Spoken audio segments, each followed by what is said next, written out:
Okay, then I'll call this City Commission Harlingen Workshop, which has been duly posted, to order, and go to citizen communication. Is there any citizen communication?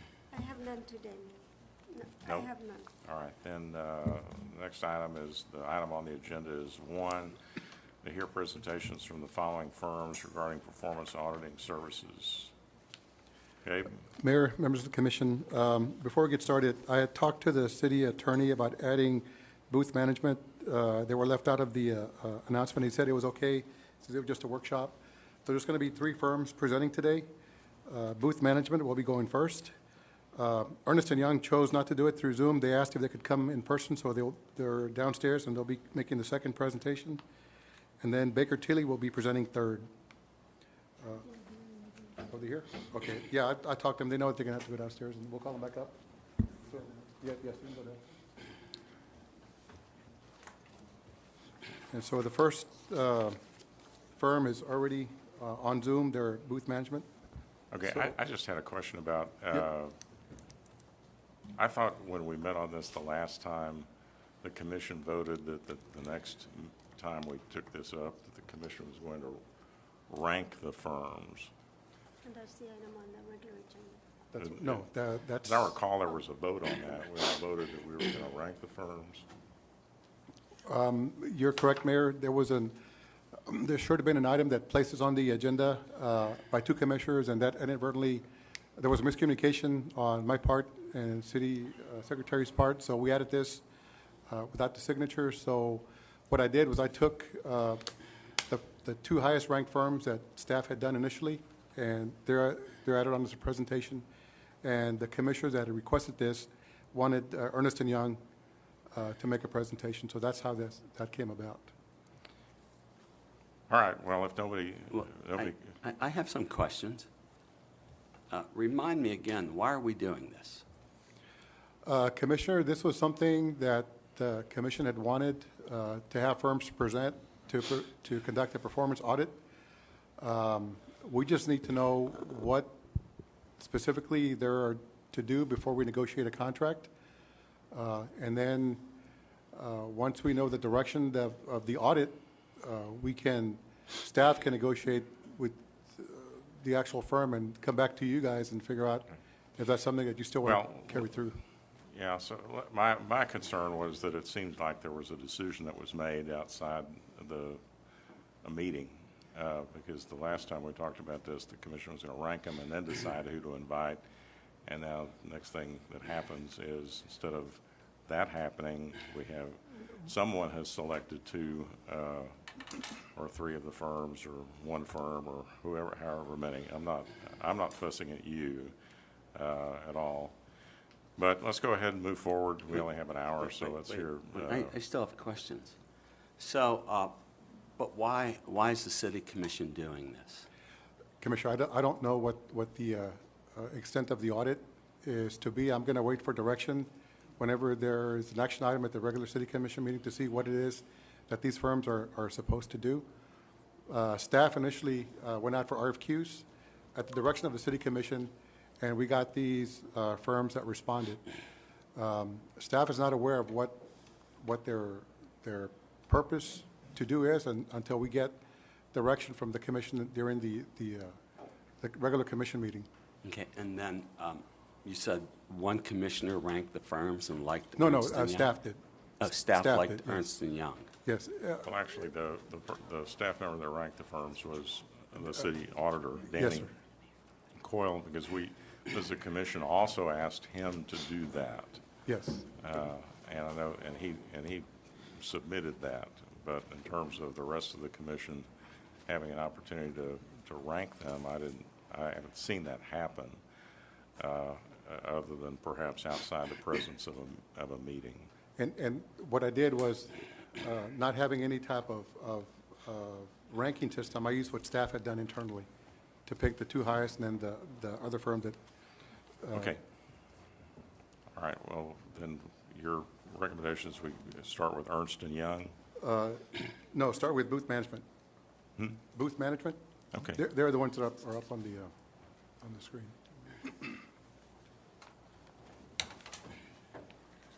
So whenever you're ready, you can start. You've got 10 minutes and then 5 minutes for question and answers. Okay, so good afternoon. My name is Robin Booth. I'm sharing my screen now for the presentation.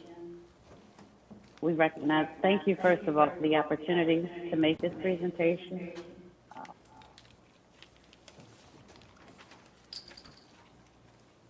On the call with me, I have Peter G. Bryant, who is the proposed senior manager. Maria Sanchez, our audit manager, Shakina Rawlins, and Dara Mademoiselle. Today we're just basically going to extrapolate some key information from our proposal and in response to your request for services relative to performance audits. Specifically, in the RFP, you indicated the types of audits that you were soliciting. In our firm, we've been providing these services for approximately 22 years. We are a small woman-owned business with approximately 162 employees. Our corporate headquarters are in Maryland. However, we have established office in Texas. Based on we've had a lot more activity and a lot more contracts in Texas. It's actually one of our key target areas. So accordingly, we have filed for our historically underutilized business certification in Texas, as well as the woman-owned small business certification. So both of those certifications are pending.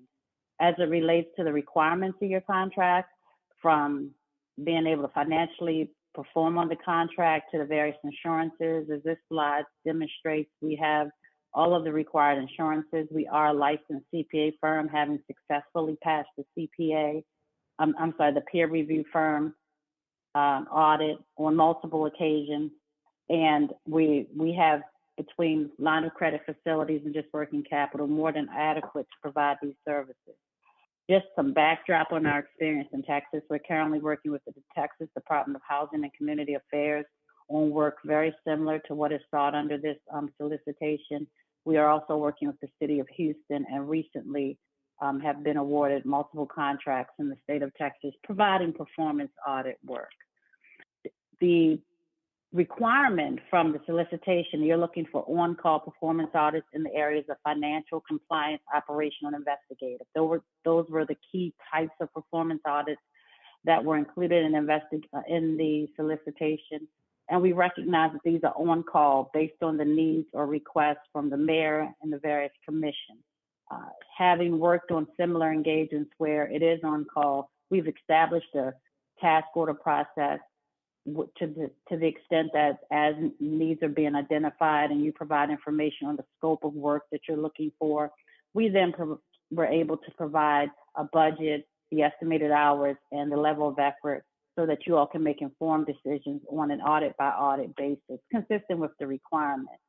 Our experience providing similar work, as you can see from this slide, we have a lot of federal government experience, having done hundreds of performance audits issued by various offices of inspector generals, and as you all know, they're published publicly.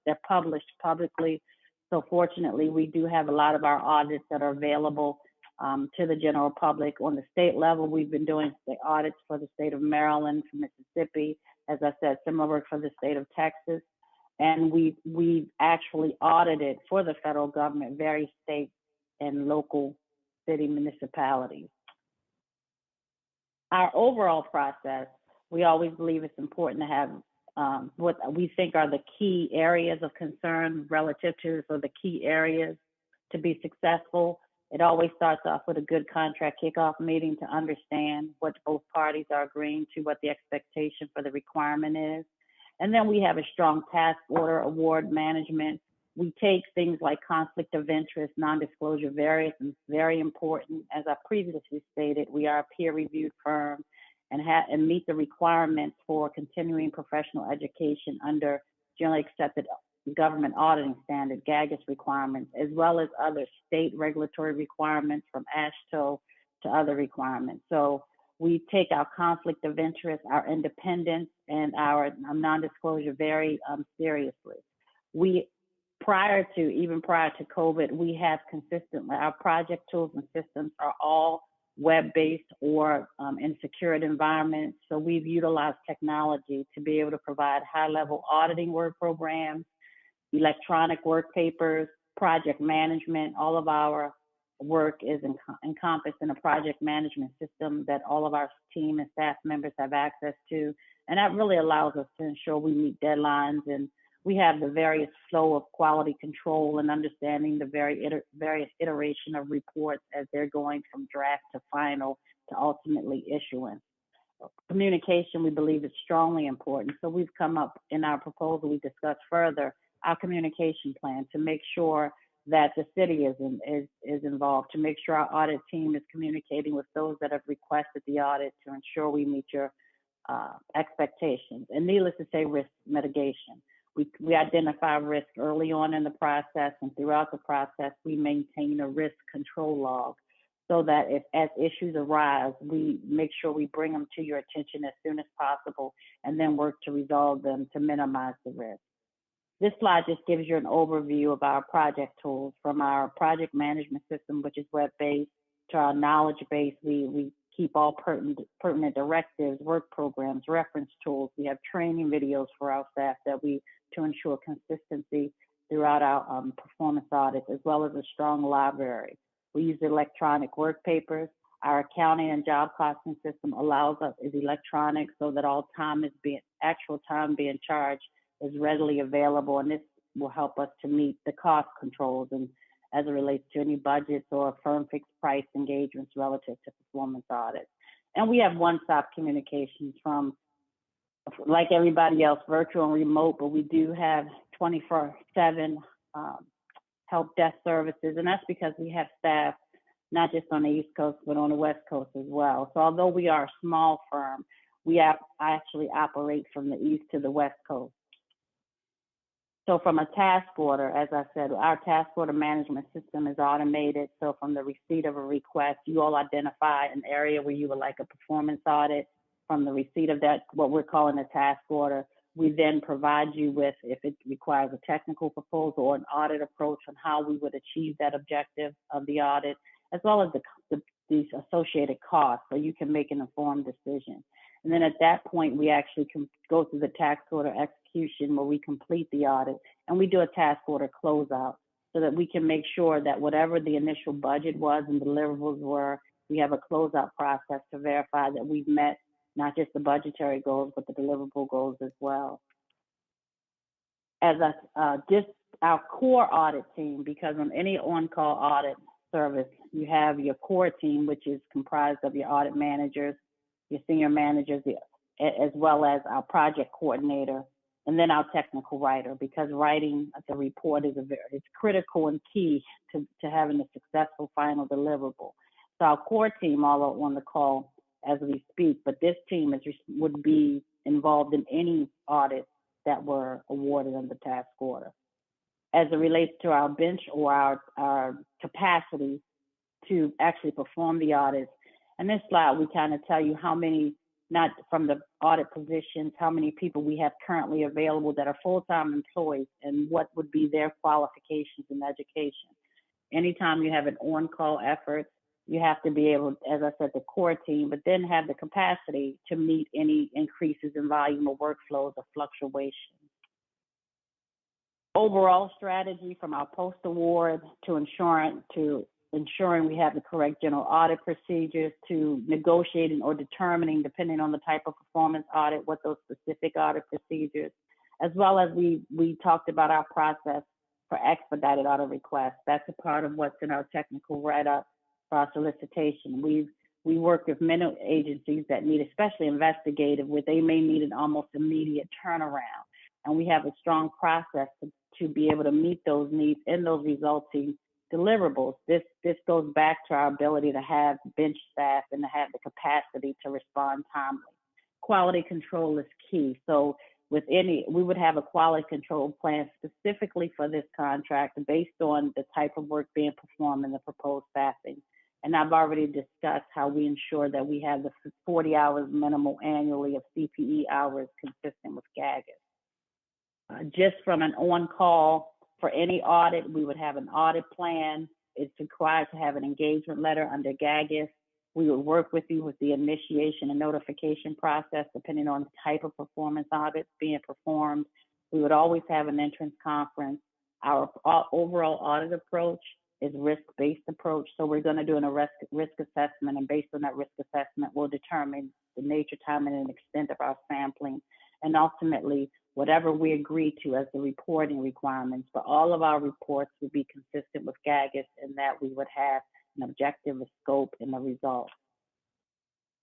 So in summary, why select us? We have the experience that's required for the solicitation. We have experience working with Federal Office of Inspector General offices, as well as controllers offices and audit offices. We received excellent to very good ratings on our various rating systems for federal government, and our whole approach is agile and technology based. Also, I think it's important to mention that we are a small disadvantaged minority and woman-owned business, and we're actively recruiting and hiring employees in Texas. So I thank you for this 10 minutes you all have provided us to kind of summarize our proposal. And if there are any questions, I believe there's 5 minutes for questions if there are any. Yes, ma'am, this is Mesmar. I have a few questions.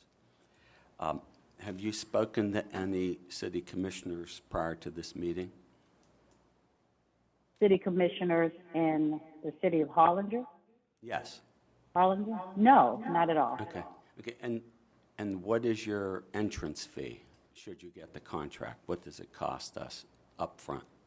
The way that these proposals were set up, we provided labor hours and rates. So there's no set fee. It would all depend on what performance audits you requested. And at that time, we would provide you with the level of effort and the fees associated with that particular audit. So we just provided labor hours and rates. Okay. So your fees are different on what type of audit? Do I hear that correctly? Yes. Okay. Yes, because you all, yeah. May I have a range of those fees? It depends on this. That's a tough question because you all have financial, if I could go back, you all have financial compliance and, there you go, operational audit. So an audit could be as low as $5,000 for the audit to, if it's a financial statement audit, it may be up to $10,000 to $15,000 an audit. It's difficult because this is an on-call performance audit. So we only do audits based on your request, and you all get to negotiate the level of effort, the hours, and the rate. The rates are what we had to submit. And then how far back do you routinely go, and how far back can you go in time? It depends. It depends on the type of audit. If you're talking financial, that varies. Usually it's within the last year or two. If you're talking investigative, that could be based on something that became, I can give you an example. We had an state's attorney general have identified an issue within the agency, and they had us do an investigative audit that went back 5 years, but and we found some fraud, waste, and abuse. So it depends on the type of audit. Okay, good. I'm just curious because 2 city managers ago, there was embezzlement of about $400,000 by that internal auditor 2 internal auditors ago, and the city manager did nothing about it and destroyed that computer of that employee. Is that something you could deal with, or is this too long? The example I just gave you was an example of, it went back about 5 or 6 years. Yeah, this is but it was an 9 example years or so ago. Yeah, it depends on availability of documentation too. Okay. Which is Thank you for answering my questions, ma'am. not a problem. Does anybody have any other questions for Ms. Moore, Ms. Booth? Okay, Ms. Booth, thank you very much for your presentation. Thank you for being with us Thank you. this afternoon. All right. Afternoon.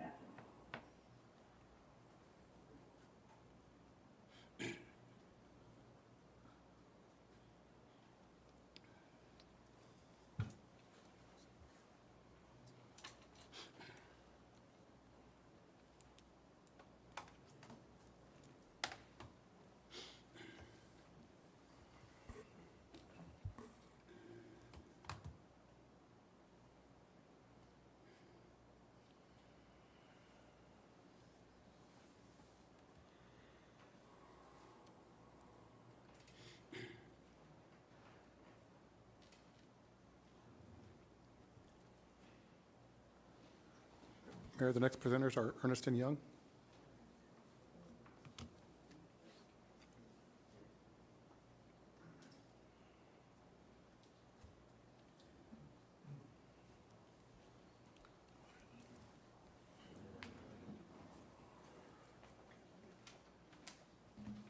Good afternoon.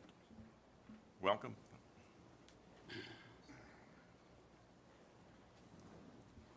You'll have 10 minutes for a presentation and 5 minutes for question and answers. Okay, great. Good afternoon. My name is Ryan Pratt. I'm here representing Ernst Young, or better known as EY. I'm a principal in our forensic and integrity services practice. I've been with the firm for nearly 20 years.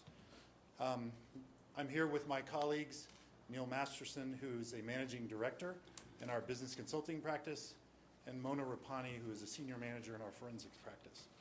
So we're here to follow up on our proposal in response to your request for performance audit and forensic services.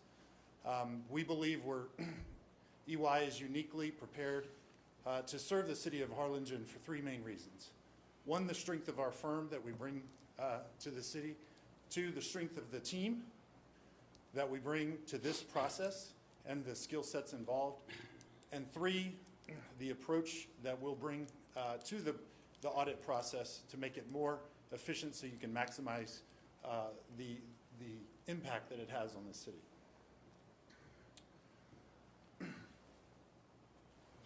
EY is one of the largest global professional services in the world, with over 300,000 professionals across audit, tax, consulting, and strategy.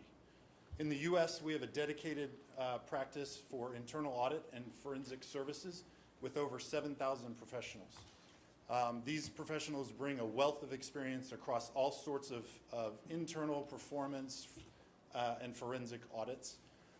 And in Texas, we're one of the largest professional services firms with over 5,800 professionals, and we've been in Texas for over 100 years. So what does that mean to the city?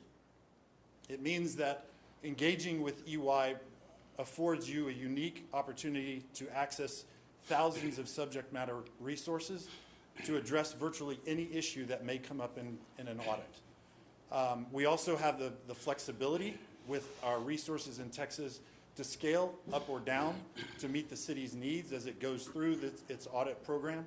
And what this allows us to do is make the process more efficient, helps control cost, and also the level of effort that's required in these audits. Very few other professional services firms provide this level of access and scalability. So now I'll turn it over to Mona and let her talk about our team. Thanks, Ryan. Hi, my name is Mona Rupani, and I'm a senior manager in our Houston office. I have over 10 years of experience performing performance audits, including investigations and compliance matters.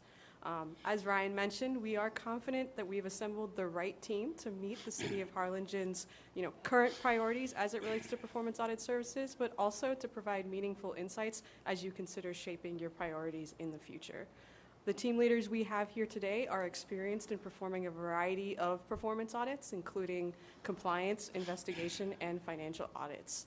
Whatever type of audit you decide, we'll work with you first to define your objectives and understand your expectations in terms of timing and deliverable. We'll then take that information to make sure that we're positioning the right team members with the right experience and knowledge. As Ryan mentioned, we could design an audit with as few as 3 team members or scale up to what you need at the time.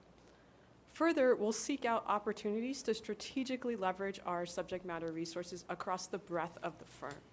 This means, for example, we have technology resources that are very familiar with extracting data from a variety of systems and servers and devices, and we can use that information to extract data efficiently and design data analytics that will enable us to perform more effective assessments for you. Further, to the extent that you look to do a more targeted technical assessment, for example, on a specific grant program or a specific capital project, we have resources within the firm that we can leverage that have experience in construction, public and private partnerships, as well as federal government experience from the OIG and so forth. And throughout each of our audits, we'll be positioned to support you with the right resources that are continuously providing emerging practices from our breadth of experience in both the public and private sectors. We've assembled a combined cross-functional team that is ready to work with you as you seek to make further compliance and integrity improvements throughout the city. And with that, I'll pass it on to Neil, who's going to go into a little more detail about the right process that we've designed.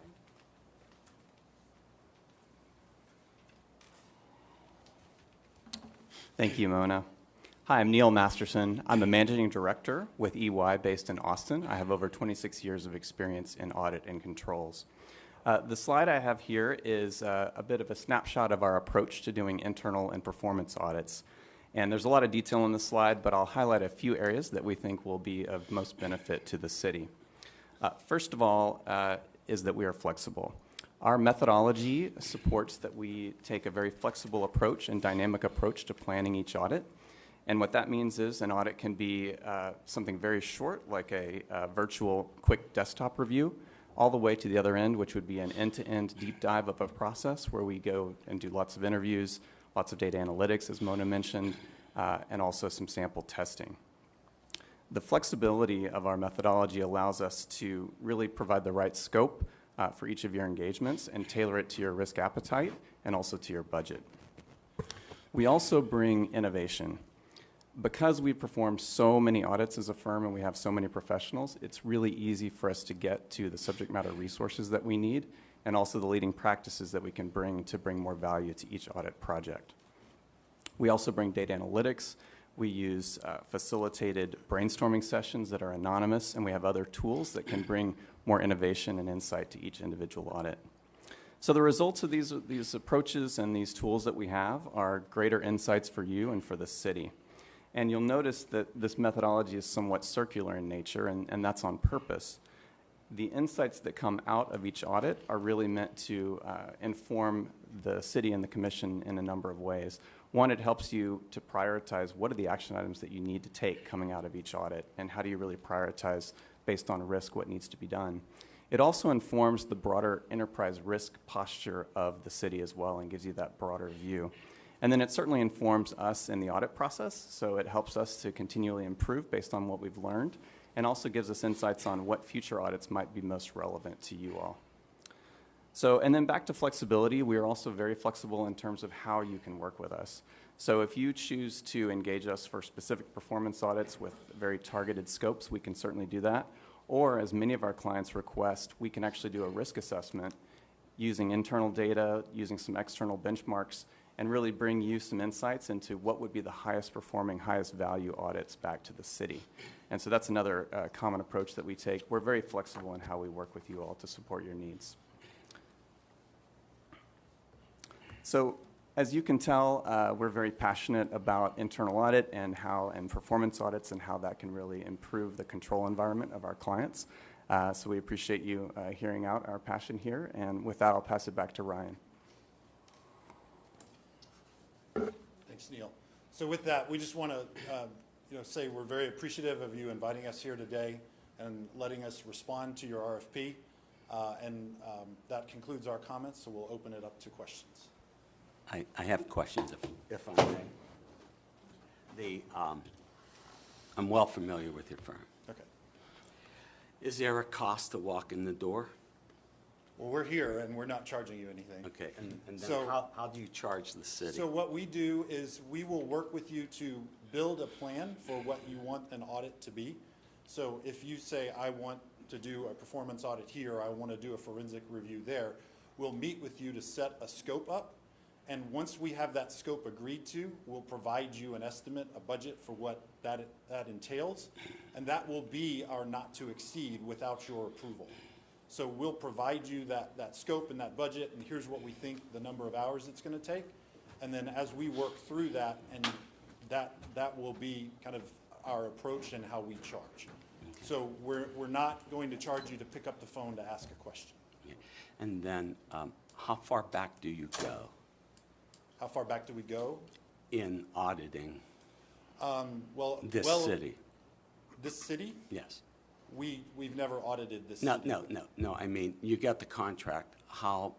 What's your look back period Well, that's, in activity? yeah, that's typically defined as part of the scope and really what the priorities of the city are.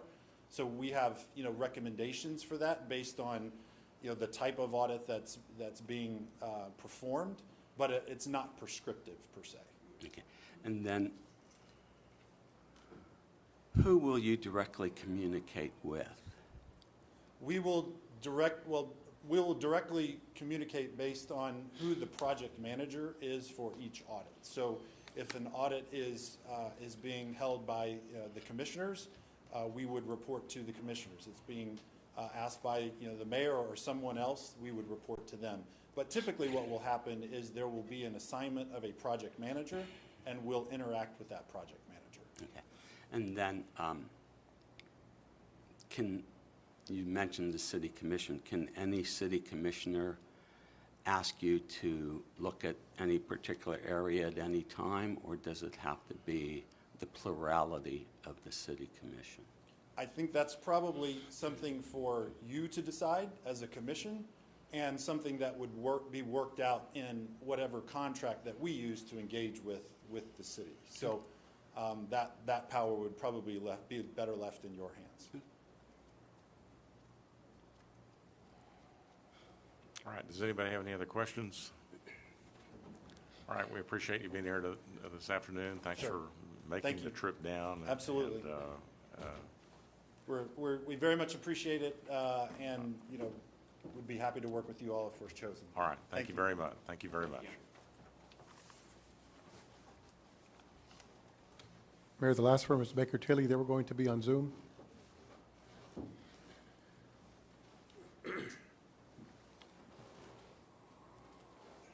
Here we go.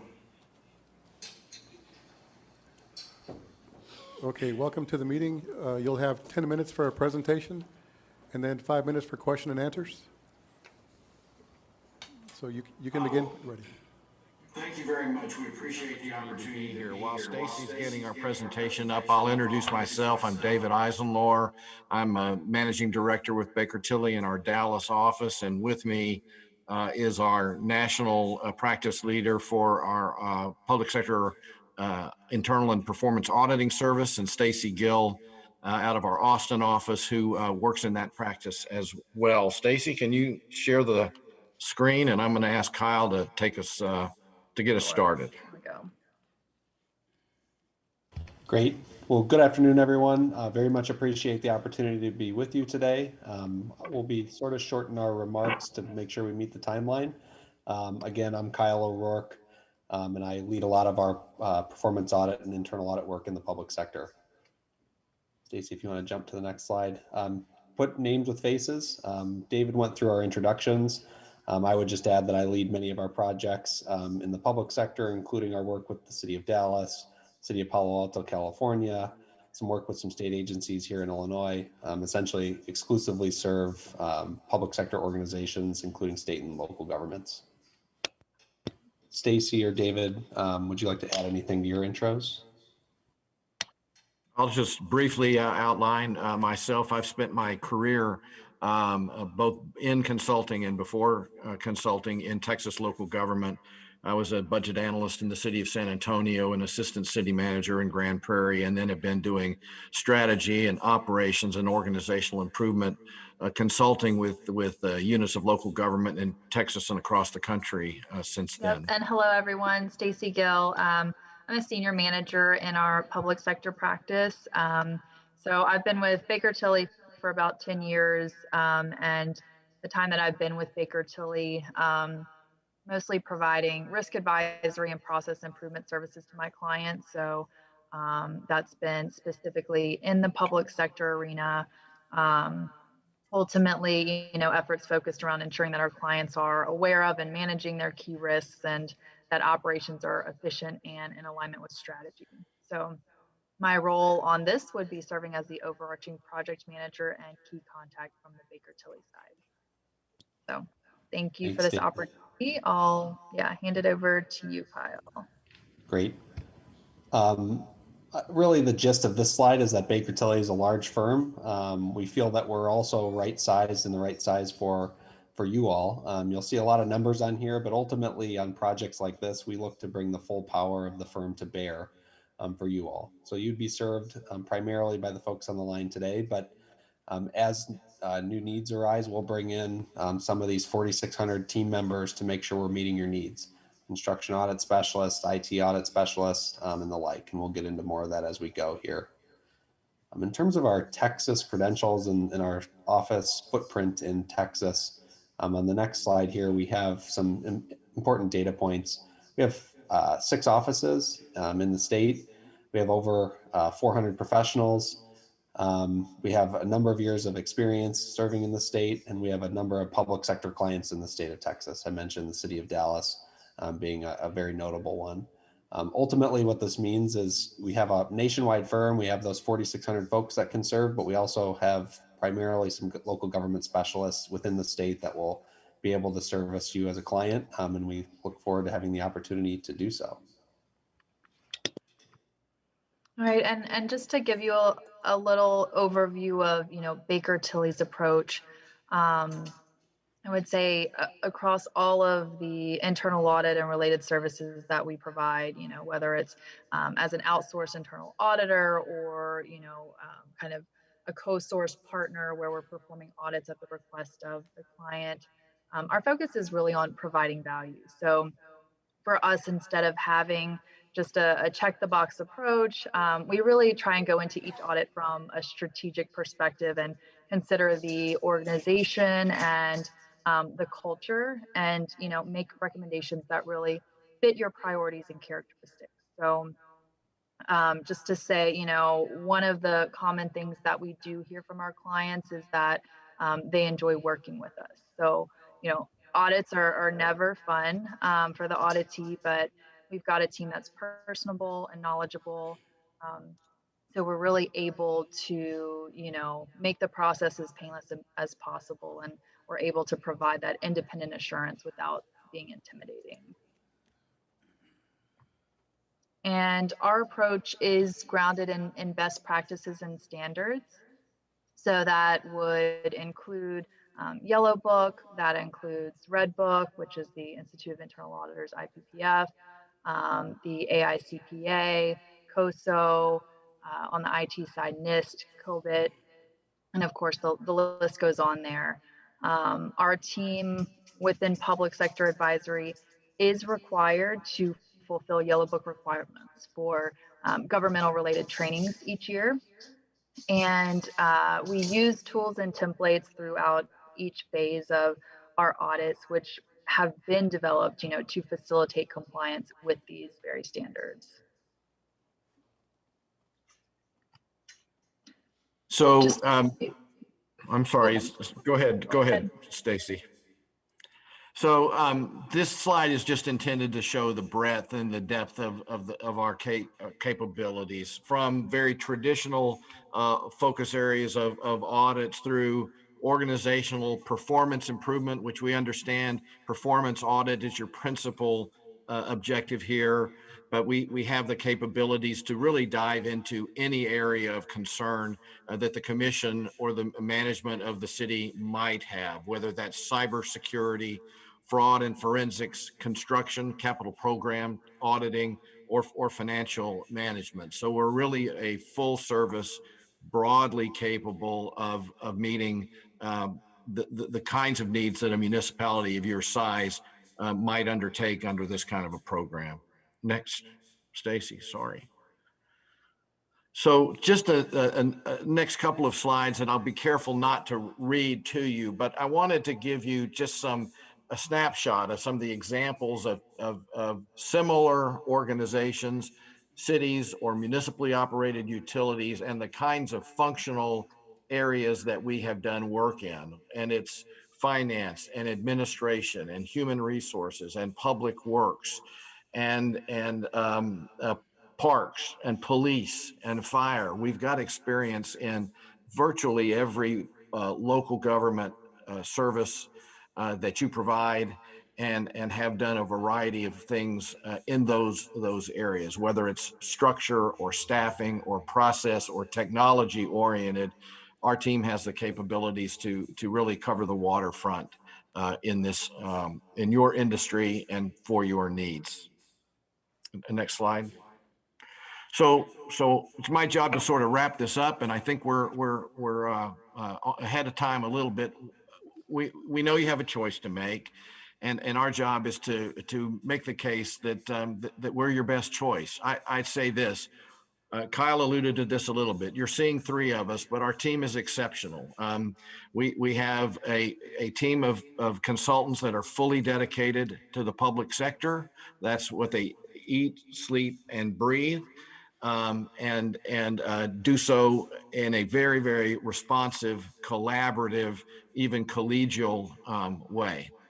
We have documented methodologies and approaches that make sure that, that we're all together on the same page, both client and staff, in terms of the work we're going to do and the timeline that we're going to do it on, and we will deliver on time and on budget.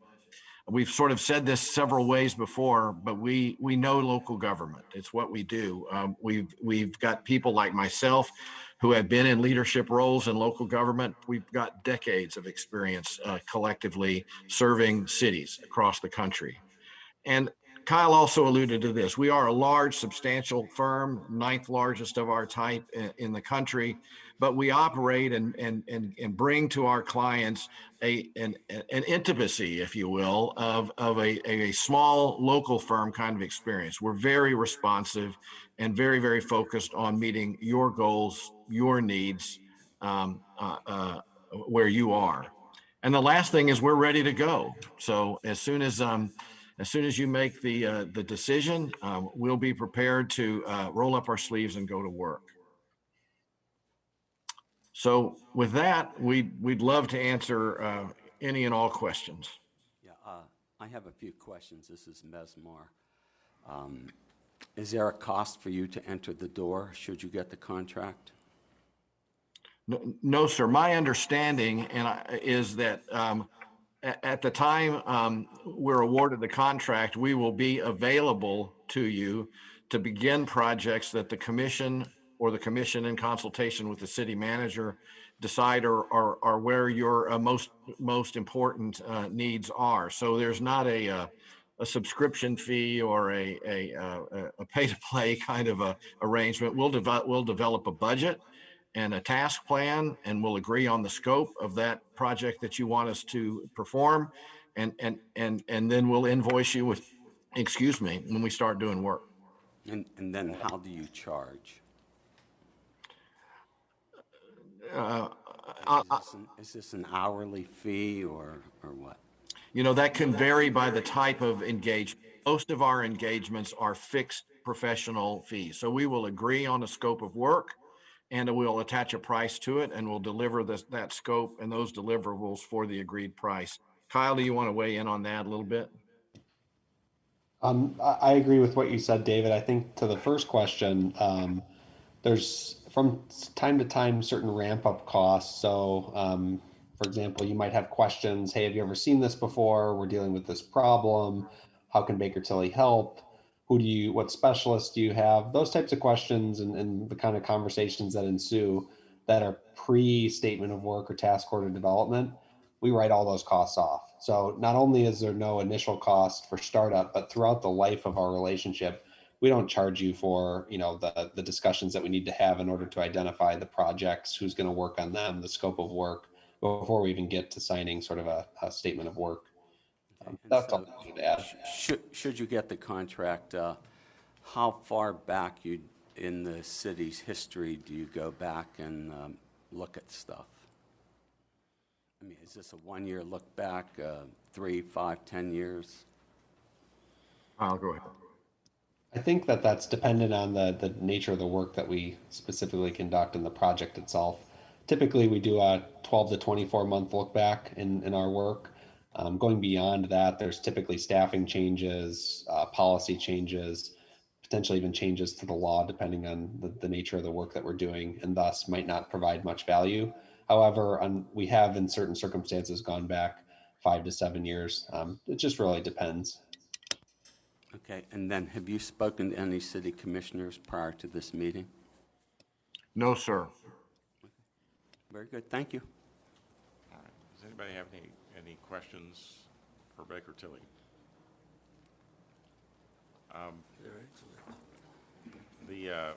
Thank you for providing some exemplars of your prior performance audits, and the two that I looked at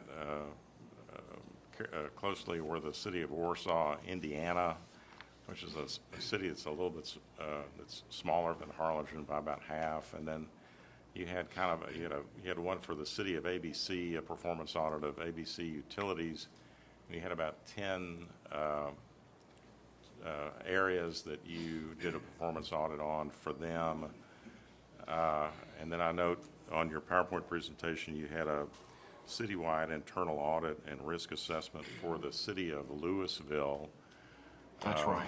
Which is a city that's a little larger than Harlingen, about 100,000 people. And can you, and those I thought were very well done. Can you give us any sort of a range for what the cost was for those particular audits?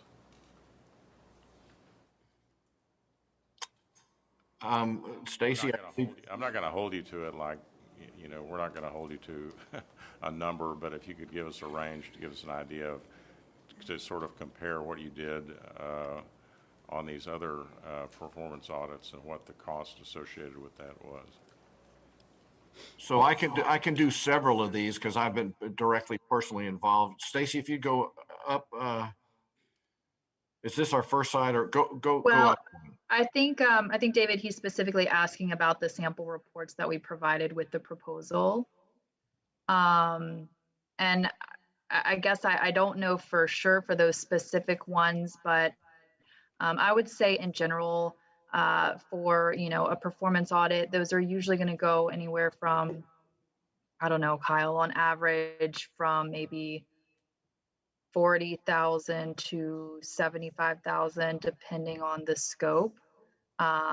We've done some for less, but when it's kind of those organization-wide performance audits where you're looking at multiple departments and multiple areas, it would usually fall in that 40 to 75 range, I would say. Yeah. And again, if you'd like to know some of the specific ones, the ones that I directly worked on and led, I can rattle those off pretty quickly. So let's go back up a slide, Stacy, so City of Bedford, Texas, we're working there right now. We did a public works study for them, an evaluation of the public works department. That was a $57,000 project. We're there today looking at, this is all one department, but finance, utility, billing, and municipal court, that's about $50,000. The City of Frisco, Texas, those three different projects there, engineering, public works, development services, those were each in the $50,000 to $60,000 range. Frisco's a city of about 130,000 population. The next one on the top of the following page, City of Plano, Texas, looking at some of their training and certification requirements in information technology. I think that one was around $40,000.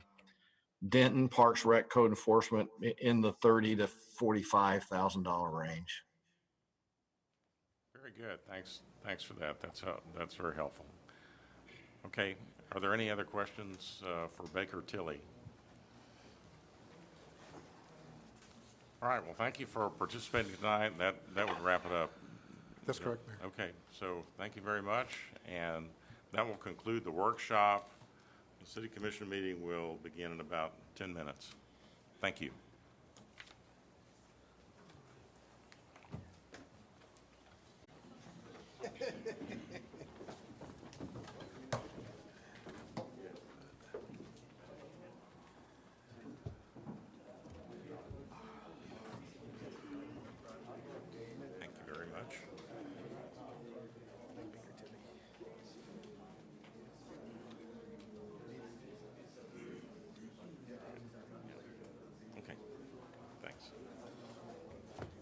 Thank you.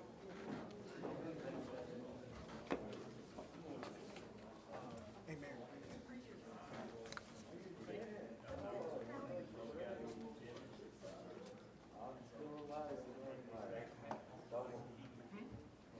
you.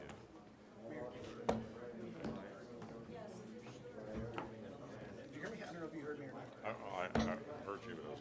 Oh, I'm sorry. No, because I Okay. remember last time we had Okay. You're gonna be the last one to speak, you said? Yeah. You're gonna be the last one? Okay. Let me see if I have your form. City attorney's over there. How are you? Good to see you.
sorry, 5:30, Mayor.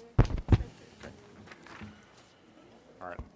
At this time, I'd like to call on Commissioner Richard Uribe to lead us in an invocation, please.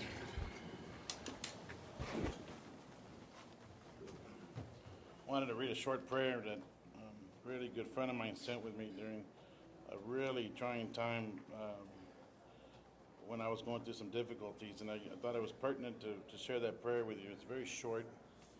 It says, "The same everlasting Father who cares for you today will take care of you tomorrow and every day.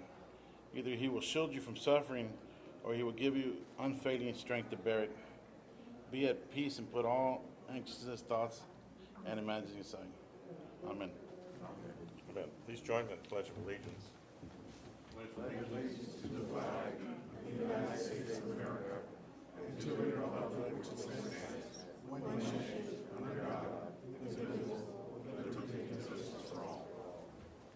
Welcome all of you to our meeting tonight. Glad to have you here. And we're going to actually call the meeting to order, this meeting of the Harlingen City Commission, which has been duly posted for today, and go next to citizen communication. We have quite a few that have signed up, most on item 9, so we'll take their comments up at the time that when we get to that item, before we take up that item, but now we'll take up the general one. So I'll ask Amanda to call on them. Okay, Mayor. We have Israel Aguilar. If he's not present, Mayor, he wanted to be called. Okay. Is here?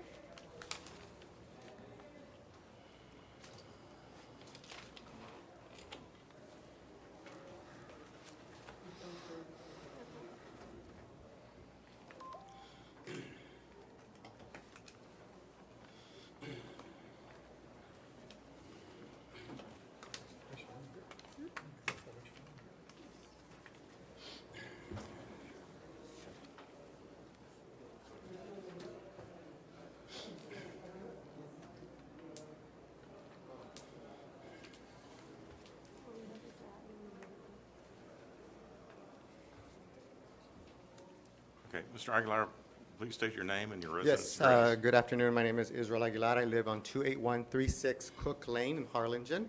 The reason I'm here today, thank you, is to speak against the item that is due for a second reading, which would be a modification to the thoroughfare plan. I understand that this was already passed or at least approved. Excuse me, I'm catching my breath from walking up the stairs. The reason I'm speaking against this particular item is because historically, this area which I live on has been under-resourced. We don't have the infrastructure to handle another subdivision. I have already communicated with the Cameron County Commissioner about this problem. We flooded during Hurricane Dolly, we flooded during Hurricane Hannah, and particularly we flooded during the 2019 storm. So I would ask this Commissioner's Court to not approve this subdivision by allowing or approving the modification to the thoroughfare plan. Thank you. All right, thank you. Next. Now we have Jorge Ledesma. Jorge Ledesma? Mr. Ledesma, please come to the microphone, state your name and your residence address. Jorge Ledesma, Mayor of Primera. I'm from Primera, Texas. I'm here to speak in behalf of support of STEC. As far as I'm concerned, the times that I've talked to my residents, and I still go and visit my residents twice a month to subdivisions, and this issue has never been brought up to my attention regarding any issues with STEC. So far, as far as I've been told, they've been very happy with the services being provided. I don't know about bringing in a new provider, how is it going to affect my city, or if it's going to affect my city or not. But, I mean, if you guys could really check into it and really do the research, if you guys haven't not done it, but I would just let you guys know that there's no need for two when one of them is doing a great job, from what I hear from my different counterparts in the small communities.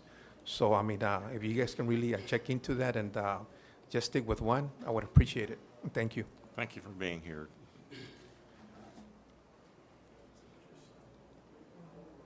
Okay, Mayor, the next one is Raymond Reyes. Raymond Reyes.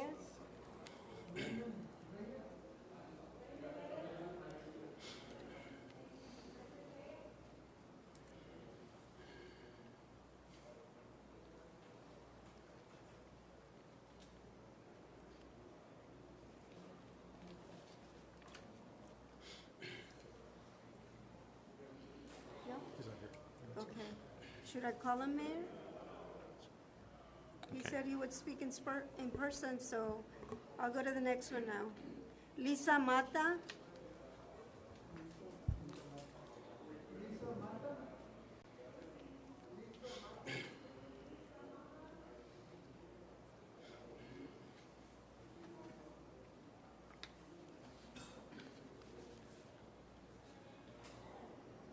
She's coming. She's coming. Okay, thank you.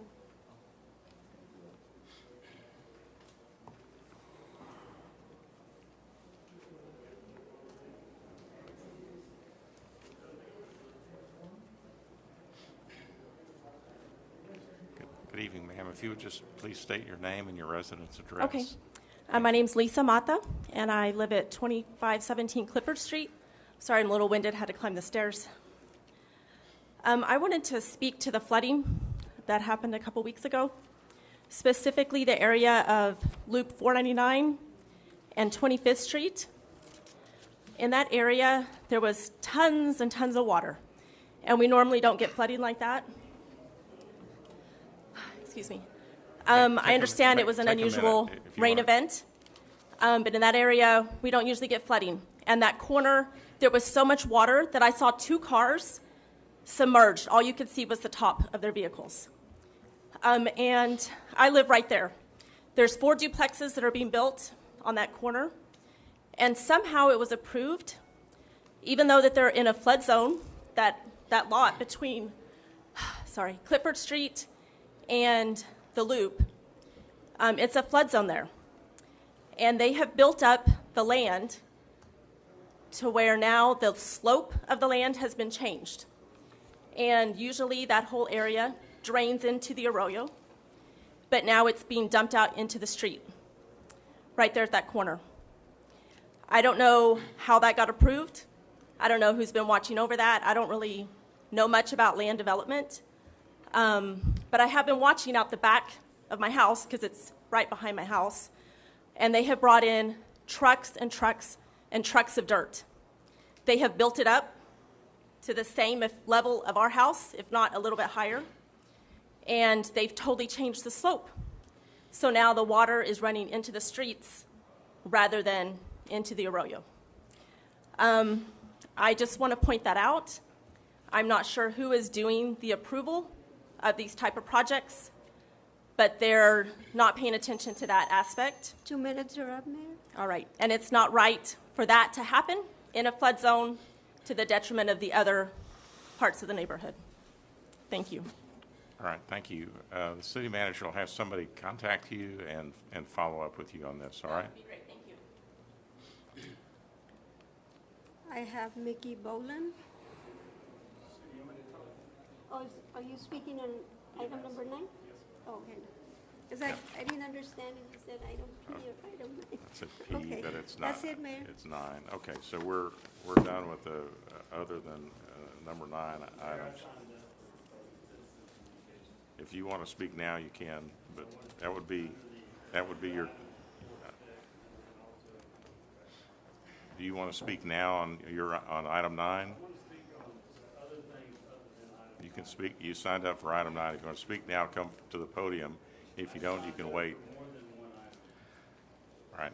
I'm going to go to the next item then, which is item 15, the presentation.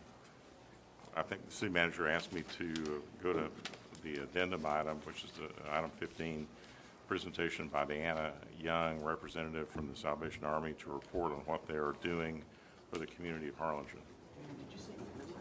What? It's on the addendum. They're here, Mayor. They're on their way up.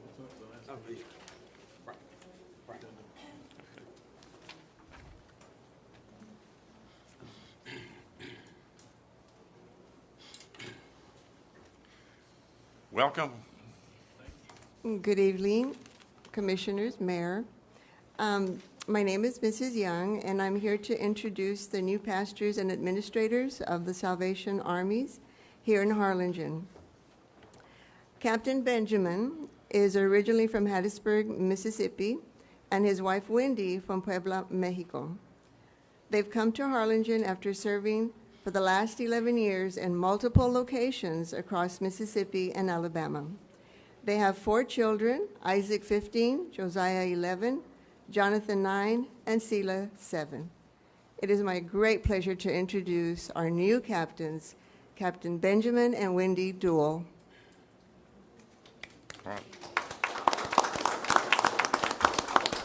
Well, I want to thank you all for having us today. I really do appreciate it and the opportunity to come and to meet you.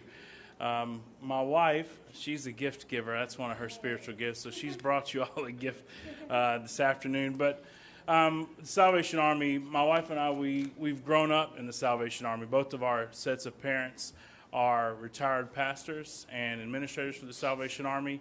So it is ingrained in us to our core, everything that we've grown up is Salvation Army and how to serve the community and meet the needs of those in our community. And so it's very exciting for us to be in Harlingen, to be back in the Valley. My wife came to the United States as a missionary in McAllen with the Salvation Army, and her family lives here, so it's great for us to be back.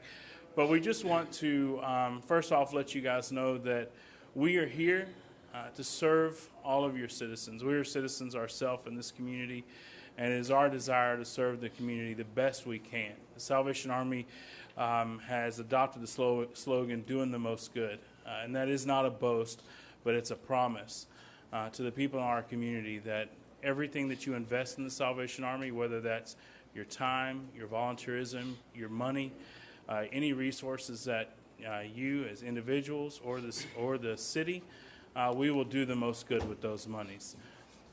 This past year, we've been able to impact a lot of people. We've, for sure, over 450 families. With those dollars, over $156,000 directly to the citizens of this community and the other communities in Cameron County. We ask you for your support. We encourage you, if you see something or if you know of any way that we can assist the city or its citizens, to please let us know. We're very excited to be here, not only for the food, because everybody knows the food in the Valley is good, but we're here to serve this community. We're here to love on people and to help meet those needs. And we just greatly appreciate all that you do to serve our community and to direct us in how we do our business. So I did, again, just want to say thank you. Thanks for having us. And, babe, you want to say anything? So I would like to come and give you a gift, if that is okay. If no, I can just leave it in here, how you feel more comfortable. Just know that we are here to serve our community because it's ours. And for us to be able to make a great community, we have to work together. Is that right? So we are here to serve you. So you know anyone that needs assistance with anything, with help with utility bills, with help with food, with help with clothes, with help with furniture. I mean, you choose for children, backpacks. I mean, you name it. Christmas is coming, help with toys for Christmas. For the people, they need some gift under the tree. So we have plenty of things to do. So you want to get involved? Come on, we have plenty of work to do for all of y'all. Everyone, I'm talking about everyone in here. So I'm gonna share this bag with y'all, and there is some information on different ways that you can help us and you can help your community. If you wanna donate, anyone that is in here or wanna volunteer, go to the Salvation Army of Harlingen Facebook page, and you will find different ways to serve, to volunteer, or to give. All right, God bless. Oh, thank you. All right, I just And also just want to mention, we are starting our kettle season, so you'll begin to see our bell ringers out at many of your storefronts here in the community.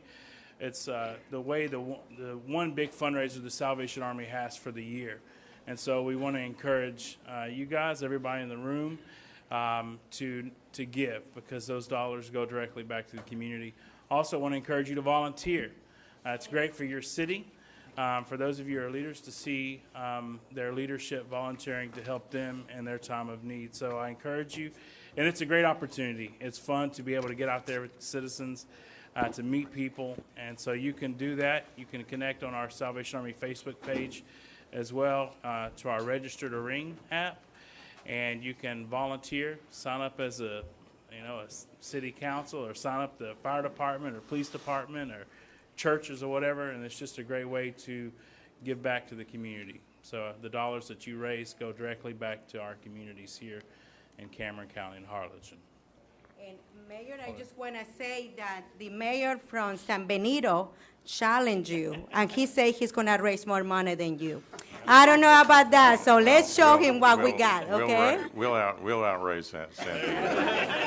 And I've worked the kettle myself in front of Walmart, so there you go. I know how to raise money You know how for to you. bring it in, huh? So welcome to Harlingen. We're really delighted to have you here.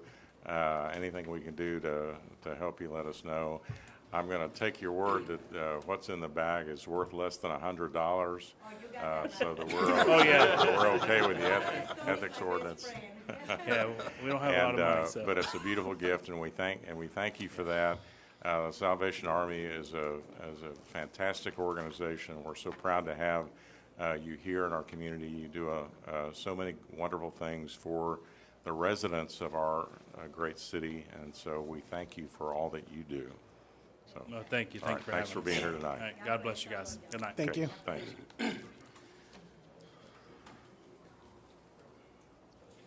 Okay. The approval of the minutes of the special joint meeting of the Harlingen City Commission and Harlingen Community Improvement Board of March 19th, 2021. Is there a motion? Motion. To approve the minutes and the special meeting minutes of June 28th. Are there any additions or corrections to the minutes? If there are none, there's a motion to approve by Second. Commissioner Pettis, second by Commissioner Morales. All those in favor say aye. Aye. Those opposed, like sign. The motion carries. I'm going to go ahead and go to item 9, since there are a lot of people here that want to speak on that item, and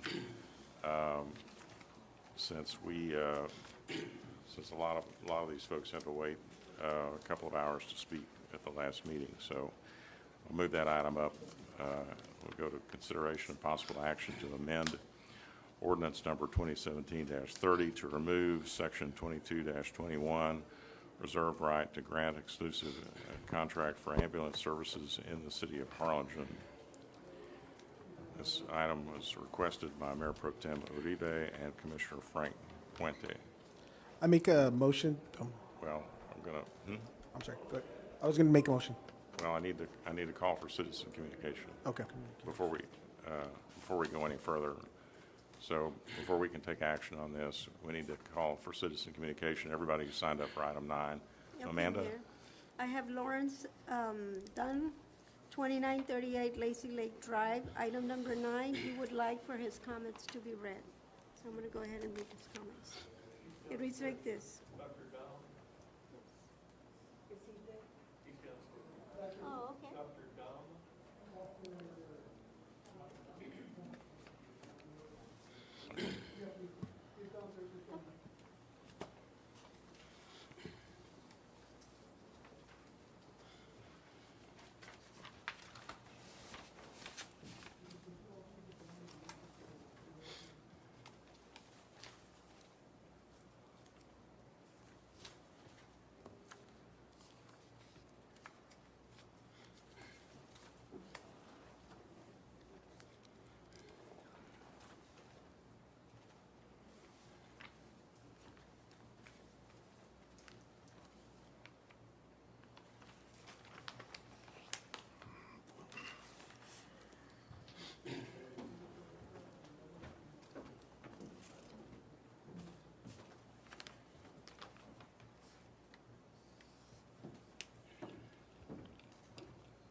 don't we go ahead and go to the next one? We'll wait Okay, for Dr. Mayor. Bob. Okay, so the next one would be Lorraine Woolham.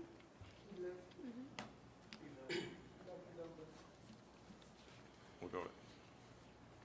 Please state your name and your residence. I'm Lorraine Woolham. My address is P.O. Box 2346, Harlingen. I'm speaking on number 9.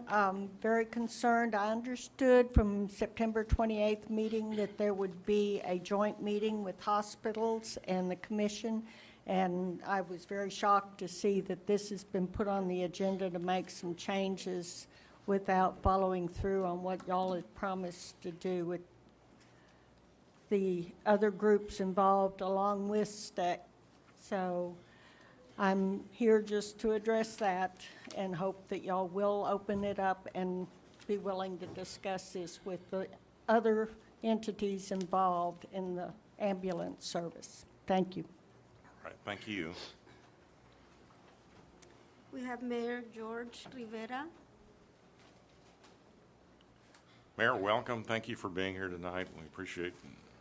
Mayor, Commissioners, thank you for allowing me to be here. As all of you know, my name is George Rivera. I am the mayor of the city of Palm Valley. The city of Palm Valley is a member and has served on the STEC board for many years. I am also here representing the cities of La Feria, Combs, and Rio Hondo, which could not be here tonight. STEC has been the exclusive provider of 911 emergency service and non-emergency ambulance transports in our communities for a very long time. Our communities renew our exclusive contracts with STEC because we believe and are confident that no EMS provider or ambulance company in the Rio Grande Valley can take as good care of our citizens as STEC does and has for many years. We hear and read about the concerns you speak of and have a hard time believing you are talking about the STEC we know. Our communities' needs may be different. We do not have hospitals or other medical facilities like you do. We slowly rely on STEC for 911 emergencies. However, there's no doubt that STEC has saved many lives in our communities. We have heard some of you say that you only care about taking care of the citizens living in Harlingen, and that you are not concerned about those of us that are your neighbors in other cities served by STEC. Commissioners, we may not physically live in your city, but we certainly care about you. We look up to you like a big brother. We rely on you for assistance and guidance. We are all in this together, and you should care about those who live in our communities like we care about you. I choose to believe that you do. Some of you may think that our community and other smaller cities do not have much invested in STEC, or that we have not carried our weight or shared in the burden of supporting STEC. You should know that all of us were subsidizing STEC until STEC became self-sufficient and eliminated the city taxpayer subsidies in October 2011. Just one more paragraph. In fact, your neighbors were contributing much more collectively to STEC than Harlingen ever was. Gentlemen, if you take this action you're proposing and open up Harlingen to other non-emergency transports, the adverse financial impact on STEC will be swift and certain. The 911 emergency service in our communities will be the first to suffer, and Harlingen's will not be far behind. It won't be long before we're all back to subsidizing 911 with our taxpayer money, except it will now be even more expensive than it was 10 years ago. Your neighbors implore you not to go down this path. I am afraid we will regret it all together, and we will certainly suffer the consequences together. Thank you for your time. Sorry that I went over. Okay. Well, Good luck. Fellow public official, you get an extra 30 seconds. Thank you. Thank you, Mayor. All right. Thank you, Mayor. Thank you for being here. Michael Moen.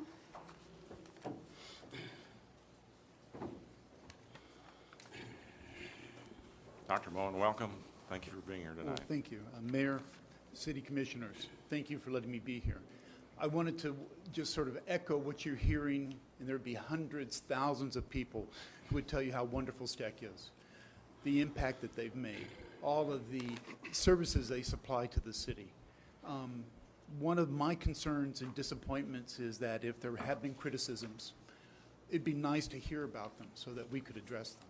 We recently had a meeting with all the hospitals' long-term care facilities, and we were able to sort of talk about issues. Several things that came out of that is communication. When you can hear problems, and that would be the same for you all. If there was a complaint about you, you'd want to know about it. And that's what we need to know. I think it'd be few and far between, but for us to be better, we need to understand what problems may be there.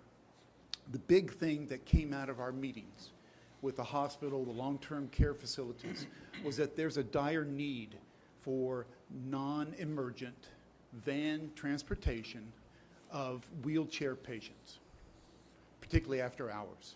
We heard that at time and time again, that that's a problem. That puts a stress on the entire system. And what my hope would be is that we can come to some type of support from the city to give this to the long-term care facilities, providing transport for our citizens in this community. It's important. And that would be the big issue that I would ask. And then lastly, to reconsider any deviation from what we have. We have one of the best EMS systems in the state of Texas. I've heard it time and time again. And I would, everything, you always want to look at it and reinvent yourself and add to it. But before you make some drastic changes, think long and hard about it. Thank you very much for your time. Thank you, Dr. Mullen. Thank you for all you've done for our city over the last 18 months as our health authority. We appreciate everything that you've done. Item, or next. Bill Eston.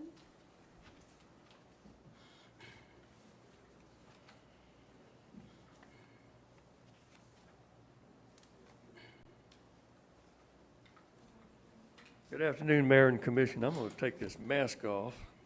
Hope you're all doing well. It's good to see you again. I have a letter that I've been asked to read into the record, a letter memorandum from the Department of Veteran Affairs, Texas Valley Coastal Bend Healthcare System. Texas Valley Coastal Bend Healthcare System serves more than 46,000 veterans in 20 counties in South Texas. More than 10,000 of those veteran patients reside in Cameron County. In fiscal year 21, Texas Valley Coastal Bend Healthcare System processed 2,959 claims for emergency and non-emergency special modes of transportation which STEC provided. Organizations like Texas Valley Coastal Bend Healthcare System that elects the Joint Commission Primary Care Medical Home option must manage transitions in care and provide or facilitate patient access to care, treatment, or services to include urgent and emergent care, which we facilitate through our community emergency services providers. The various forms of transportation can include advanced life support ambulances, basic life support ambulances, and wheelchair van or wheelchair accessible transportation. These services are fundamental to the patient safety and in developing a proactive approach. From Homero S. Martinez, Senior Executive Service, the Veterans Health Administration Director, Chief Executive Officer. Thank you. All right. Thank you, Bill. Mayor, Mr. Desi Martinez requested to speak last on item number 9. So I'm going to go to item number 12. Robert Leftwich.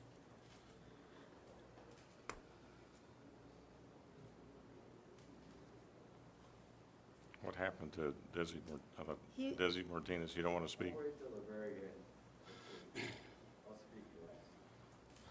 Okay, Robert Leftwich, 909 East Parkwood. I just want to reflect on some of the things that I've heard today. First off, the doctor from the clinic, he came up here and he says, well, nobody's had any complaints.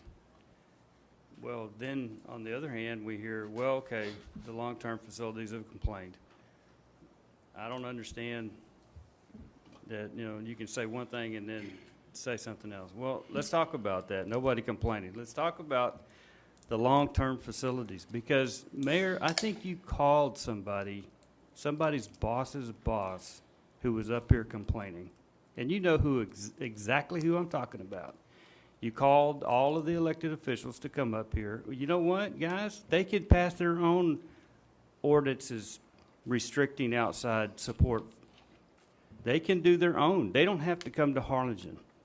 and fall into this. Look, Mayor, if you're going to suppress citizen communication like you did earlier, and then you're going to go call people and their employers, not them, their employers and owners of these facilities to complain because they show up and they exercise their right to elevate complaints against a service provider, then you're failing the community, because you're suppressing citizen communication, and then you're attacking those who have anything to say negative about your organization. And the fact is, you shouldn't be advocating for STEC. You should be advocating for the community. You need to put the community first, and I encourage the commissioners to do the right thing and not worry about the bottom line, and let's worry about the health care and the services to the community. Thank you. Next. Carlos Cisneros.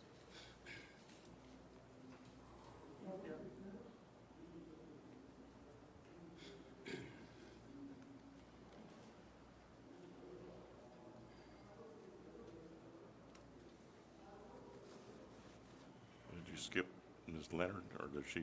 No, she withdrew her request. Okay. What about Dr. Dom? Did he? Who, Mayor? What happened to Dr. Dom? He left, Mayor. Hmm? He left. Well, it said he read comment out loud. Did he submit a comment? I can do that, Mayor. I can read the comment. Okay, why don't we go ahead and read his comment while we're waiting for Carlos Cisneros. Okay, it reads like this. Competition is truth, competition is justice. Competition is the American way. It keeps the antelope fleet of foot, Louder, please. and the hawk's flight. Louder, please. Or talk. Is this on? Put the microphone, maybe it's not on.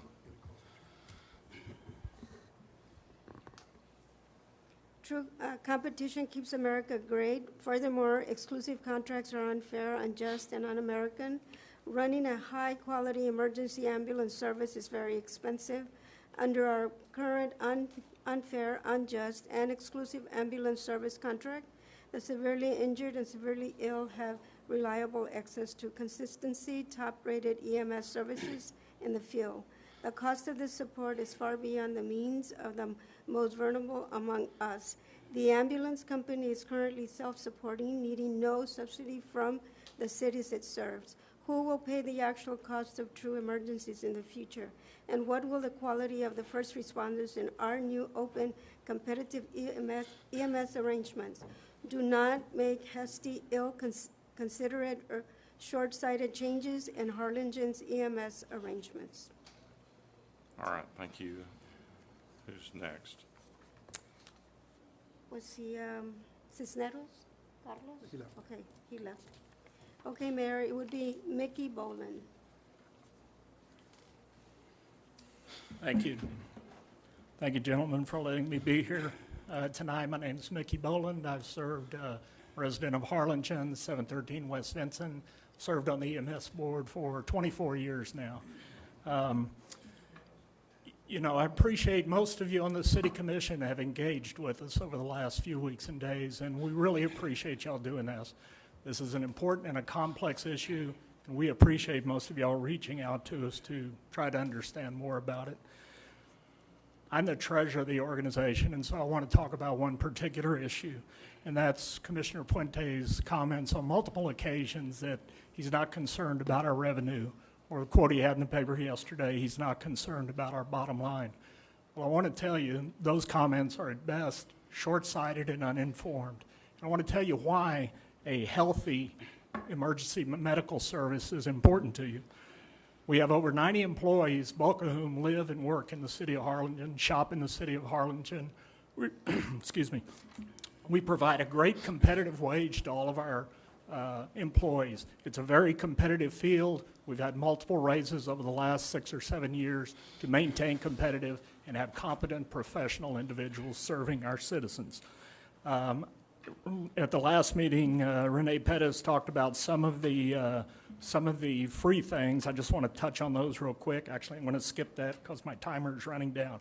A financially healthy service has state-of-the-art ambulances, state-of-the-art equipment, carries drugs in our ambulances that many don't carry, and has advanced training for our EMTs.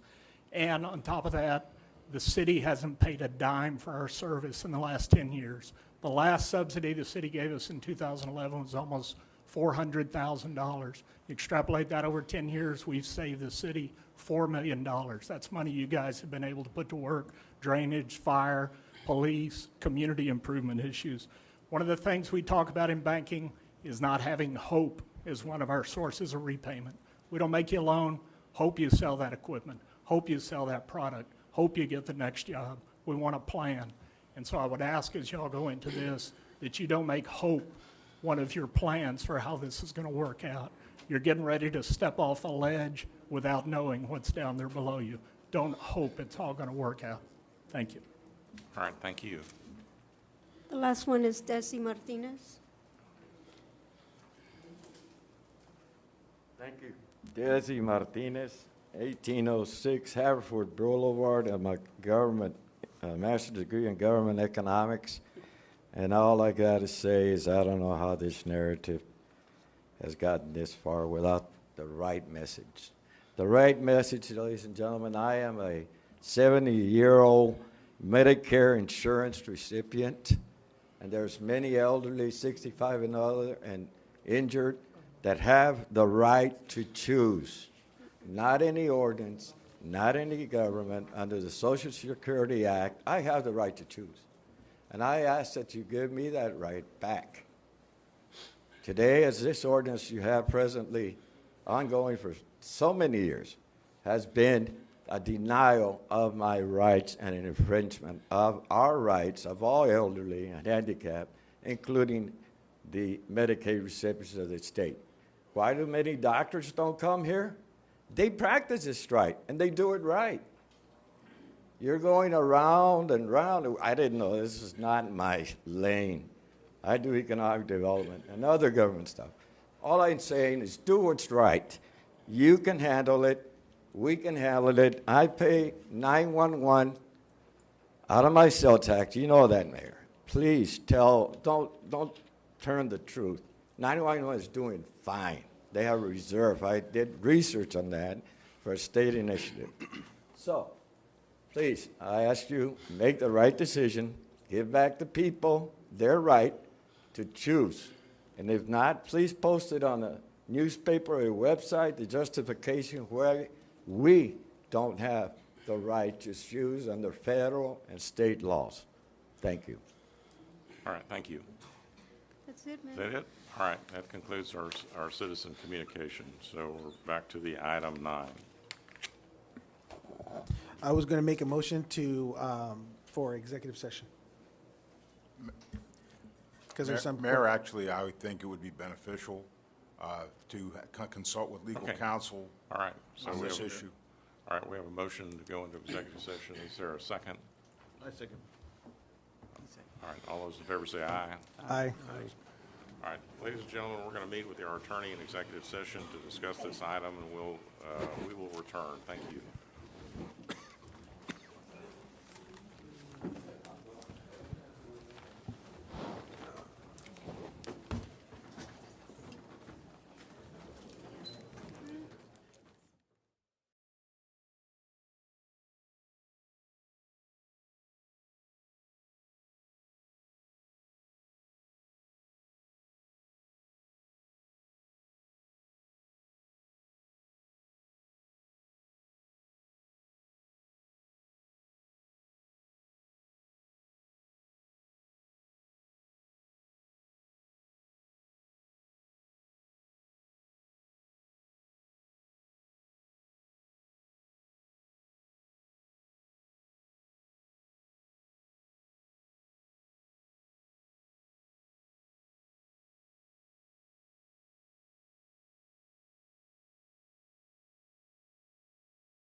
to get there? Okay, okay. Like you're waiting for this one, or you're waiting for the phone to get here? Oh, okay, okay. That's like, okay, cool. Okay, Thanks, Senator. we're out of executive session at 6:58, and we're going to go back to this item 9. Is there a motion? Mayor, I'd like to motion to table and to proceed as advised by legal counsel in executive session. Second. I second. All those in favor say aye. Aye. Those opposed, like Opposed. sign. The motion carries. All right. Thank you all who were here on that item. I'm gonna go to this item number 4. Number 4, which is public hearing to consider an ordinance on first reading to rezone from light industry LI to planned development PD district for townhouse condominium and commercial uses for 31.98 acres out of Block 139 San Benito Land and Water Company subdivision located on the west side of FM 509, approximately 4,000 feet south of FM 106. Applicant Ferris, Flynn, and Medina. Mayor, let me get Javier Cervantes. He's, I think, outside.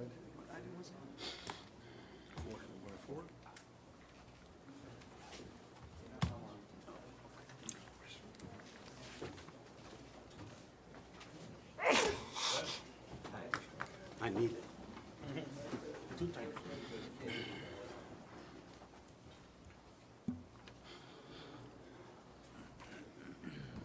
Mayor, City Commissioners, good evening. We have a plan development district application. This is along FM 509, just south of the Arroyo Colorado. It's 31 acres. That's the property. And that's the aerial photograph of the property. It's mostly agricultural. Like I said, it's mostly agricultural land. And this is the master plan, well, the plan for the plan development district. It's a combination of residential and commercial.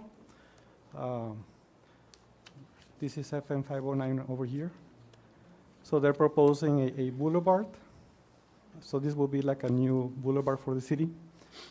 They're proposing a rotunda right here, which will have a water feature. This is a commercial development in front of the boulevard. This is a proposed showroom, and then these are the residential areas here, which are three-story buildings, which will be either townhouses or condominium buildings. They're proposing green areas like private parks on the sides with playgrounds and walking areas and art. And those are proposed to be private parks to be owned and maintained by the HOA. The plan is to have a homeowners association for all these residential areas. So the green areas are going to be private property to be owned and maintained by the HOA. There's also a proposal for parking, excess parking in the middle of the residential streets. The parking portion of the street will be owned and maintained by the HOA. And they're also proposing bicycle lanes for all the streets in the project.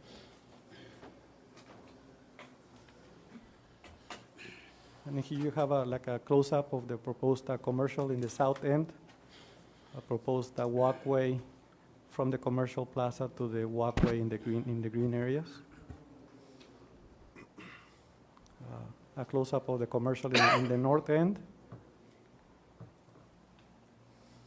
And then you have here a close-up of the proposed either townhouses or condominium buildings, but they're all proposed to be three-story buildings next to each other.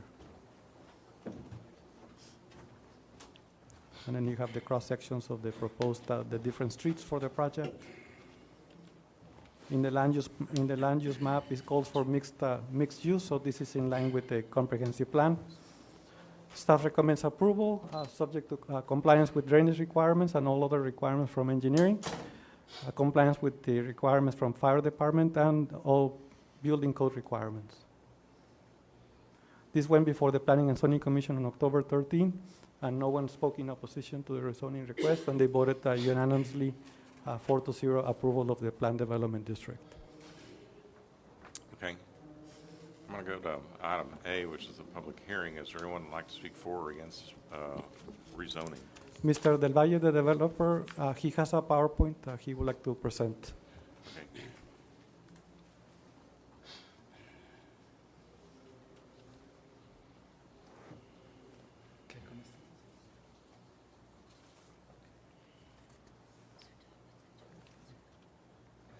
Okay, thank you very much. Well, good afternoon. I'm not a, my language is not English. I'm Mexican. I'm from Monterrey, but I'm going to do my best. So I apologize in advance about my English.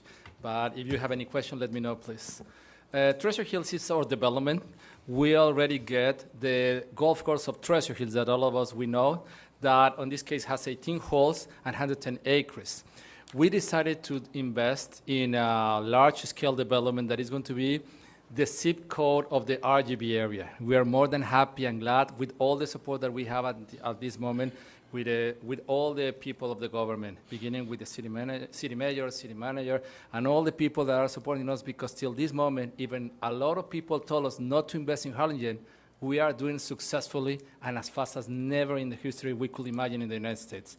So the first thing that I want to tell is thank you for your support, because we arrived to this moment to present the project that is going to change the way of doing real estate and development large scale on use mix. So in this case, I am going to present which is the master plan. We are going to speak today only about this little piece of 37 acres that we are asking for the permits, but it's one piece of 9 pieces that we're going to be having here, which is going to be 2,100 condominiums that we're going to be building in the next 3.5 years. This is going to be the largest development in the area and the fastest way to sell, because we're not going to be selling only in Harlingen or in the RGB area.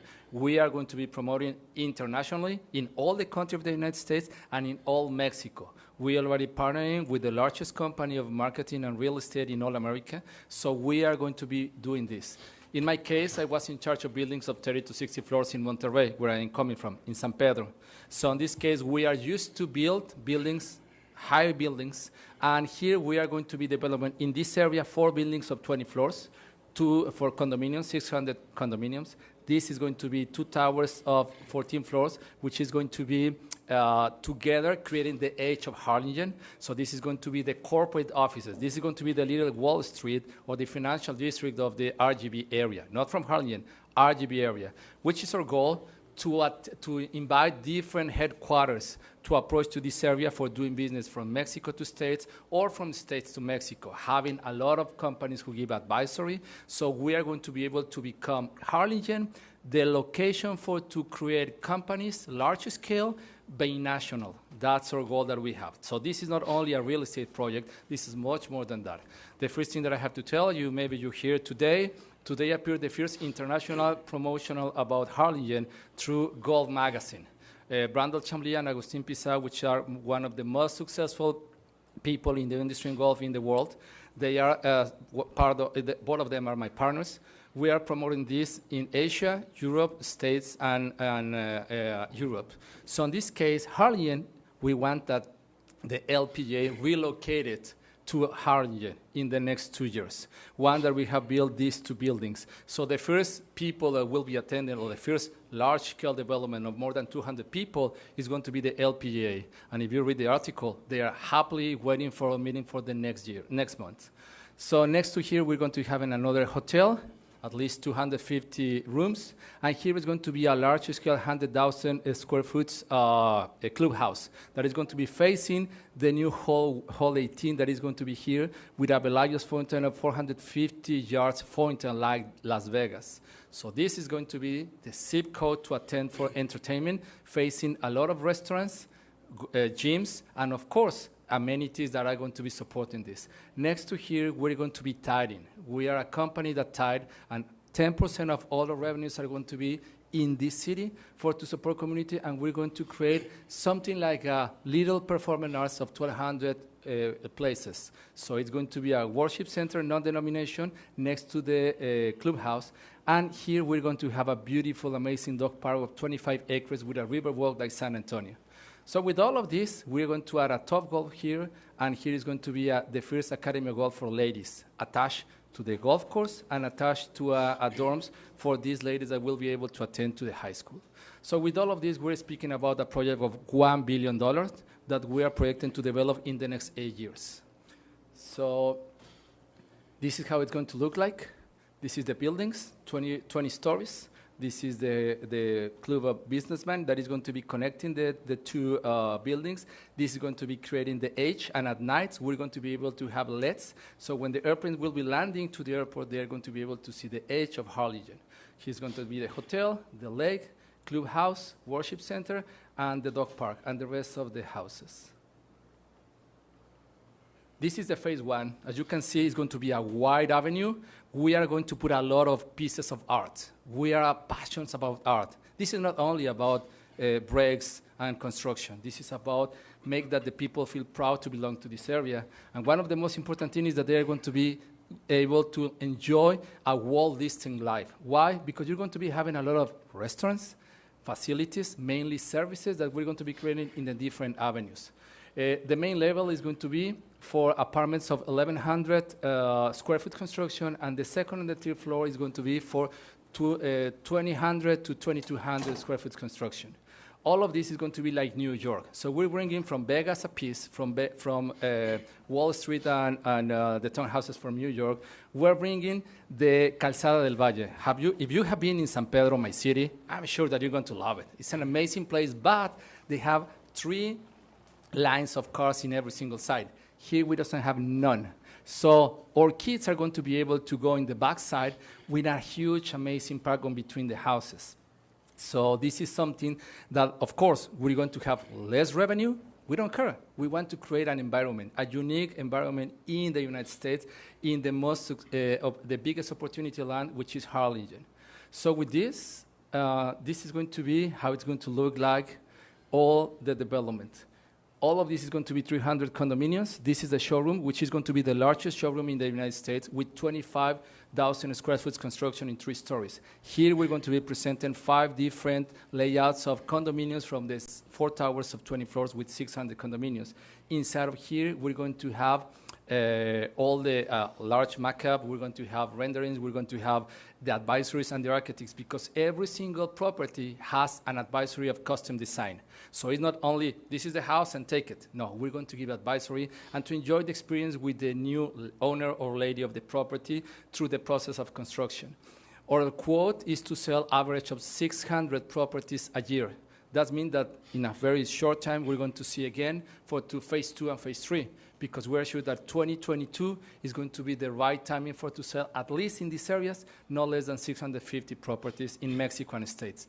A lot of citizens of Mexico, they like to have a little piece in states, and the prices are going to be very affordable. 150,000, 1 apartment, or 250. The 3 stories, 400,000. That doesn't mean that it's cheap, but it's very affordable with all the relocation of the United States and a lot of investors. The cheapest condominium in my city, it costs 250,000. Here is 150,000. We have hundreds of people from Mexico that happily will invest with us.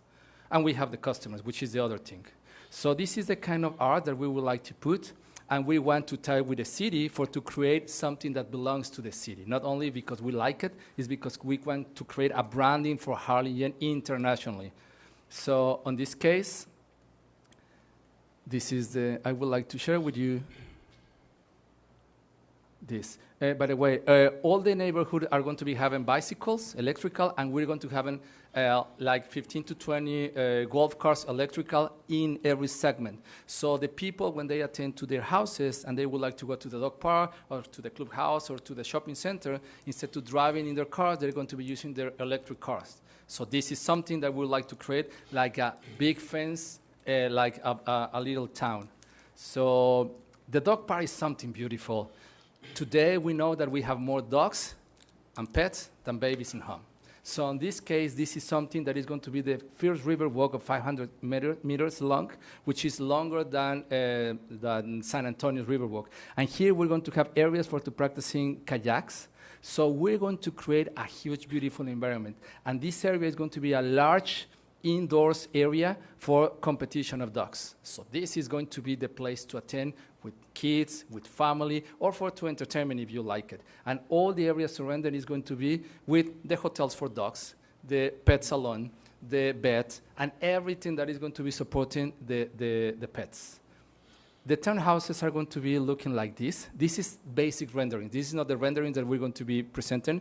We're going to begin the promotion of this in Mexico in January because we decided to hold for the next year, and we're going to be having exactly how it's going to look like.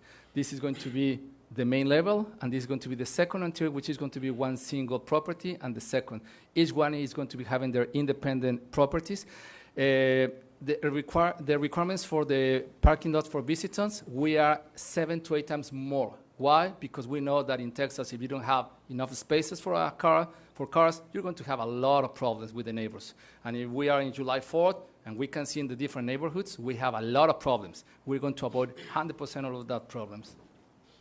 So with this, we have different layouts. We're going to have like 15 different layouts, so we can choose to have a game room, to have winter in Texas, to have spaces that are going to be able to help us to promote new lifestyles. We are avoiding the area for dining, the dining room, and we have only the kitchens, and we have only the living room with a lot of desks. Why? Because the home office.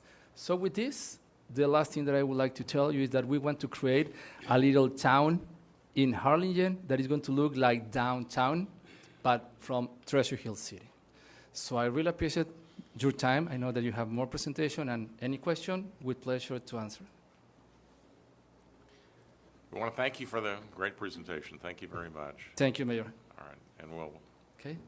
Unless anybody have any questions, and I'll go to now I'll start the public hearing. Is there anyone that would like to speak for or against this rezoning? Okay, perfect. Thank you very much, sir. All right, thank you. All right, is there anyone? Hearing no one, I'll close the public hearing and go to item B, which is to consider the ordinance. And I ask the city attorney to read the caption.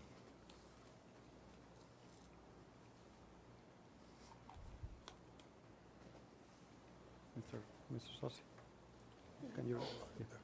Consideration of possible action to rezone from light industry or light district, planned development district for townhouse condominium and commercial uses for 31.98 acres at block 139 and 7 Leafville land with water company subdivision located on the west side of FM 509, approximately 4,000 feet south of FM 106. Is there a motion to adopt the ordinance in first reading? So moved. Second. We have a motion and a second. Any discussion?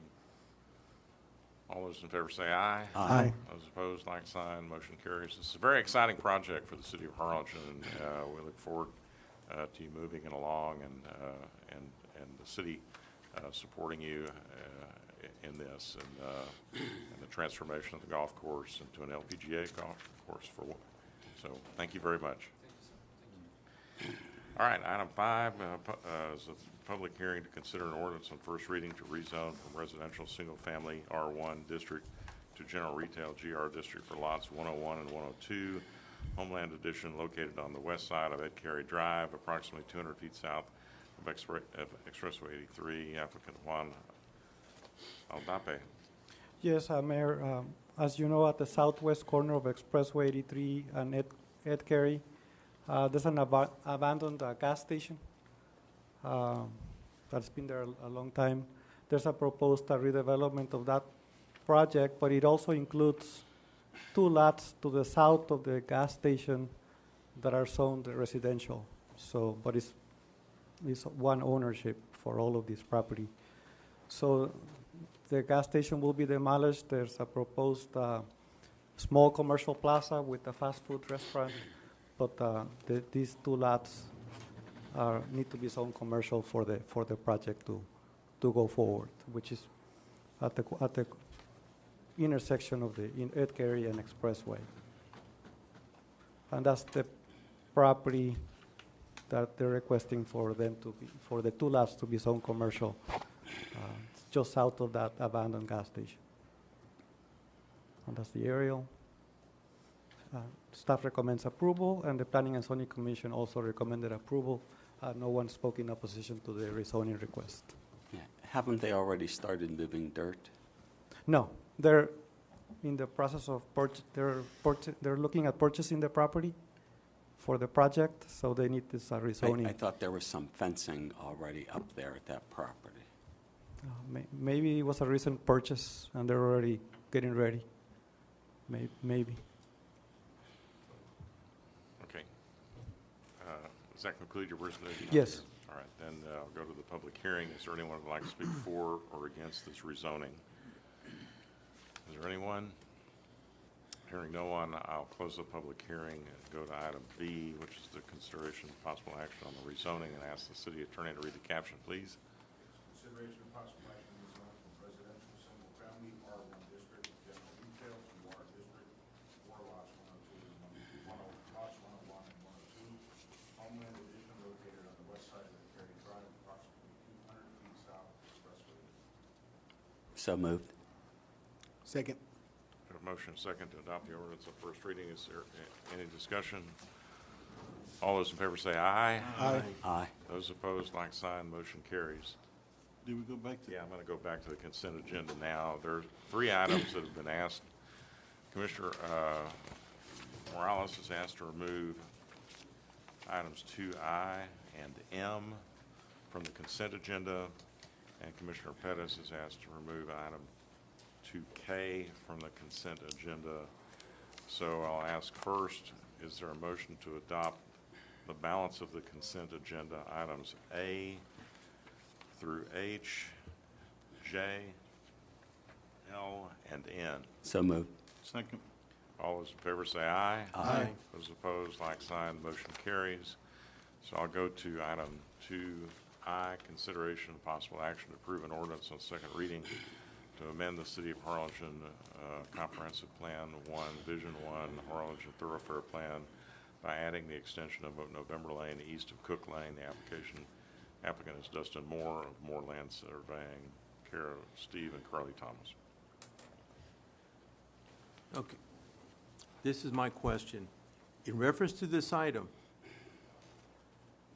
I know that the residential area that will be built will not have issues with flooding. No, they're gonna, Okay. yes. My concern is the neighbors. Okay, we had a gentleman that spoke, but before that, that has been my concern. What are we going to do to protect the neighborhood? What are we doing? If you remember, the engineer for the project mentioned that he's exceeding the requirements for drainage. I think he's exceeding the drainage requirements 3 times. So, you know. Do you have that in writing? Yes, that's what he, in the drainage report that was in your packet, that's what it showed, and then he made the statement in the record. So we have it in writing, he's going to improve it by 3 times. Yeah, it's in the drainage report that was in your packet in the previous meeting. It was shown in there. Our engineer also reviewed the information, Commissioner, and accepted the report, so. Okay. Okay, do you have any more? No, Anything that's. else? All right, is there a motion? I have a comment to make. For this gentleman here from Monterrey, gracias. Nobody asked any questions of him and his flooding concerns for Treasure Hills. And so we just all approved a massive project, which is wonderful. And then there's opposition to a small project. That strikes me as hypocrisy in the opposition. If you're going to approve one project, we should all approve the other projects.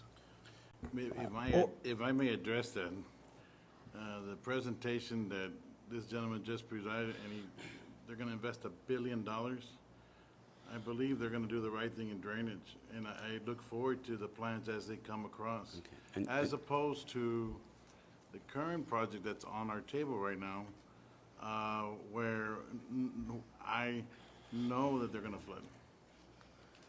Okay, So that's just to answer your question. I appreciate the presentation the gentleman just came.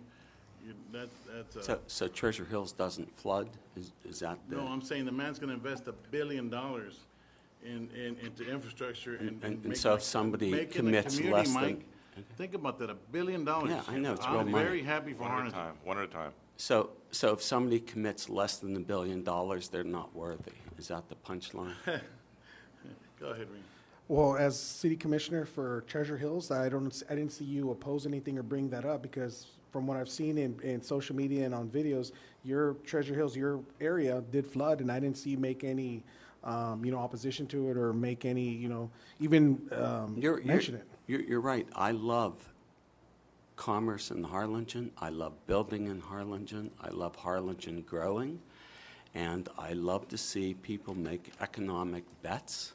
And I hope that they all succeed, whether it's building houses, developing land, or opening up some sort of business someplace in Harlingen. Okay. I root for everyone's success. We really need a motion to have I'll make a discussion. motion to approve. Okay, is there a second? Second.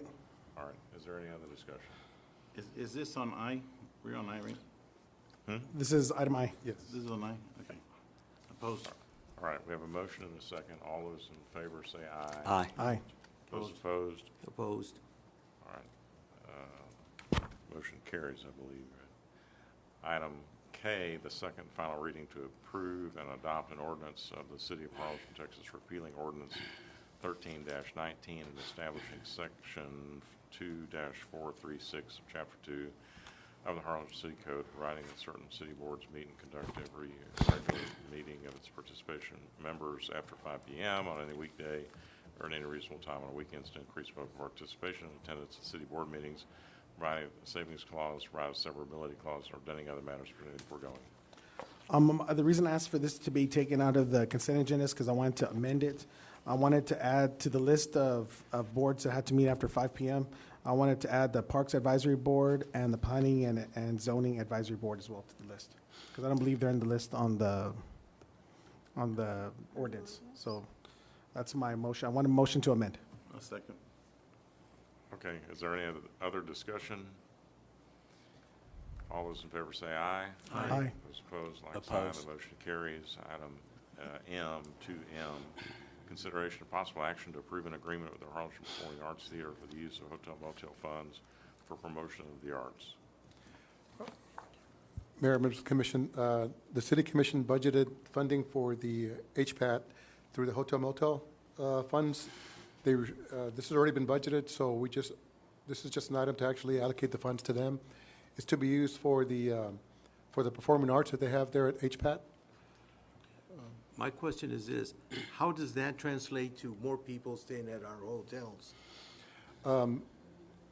Performing arts are allowed under the hotel motel with the caveat that people may come into your hotel just to view the play. To see a show.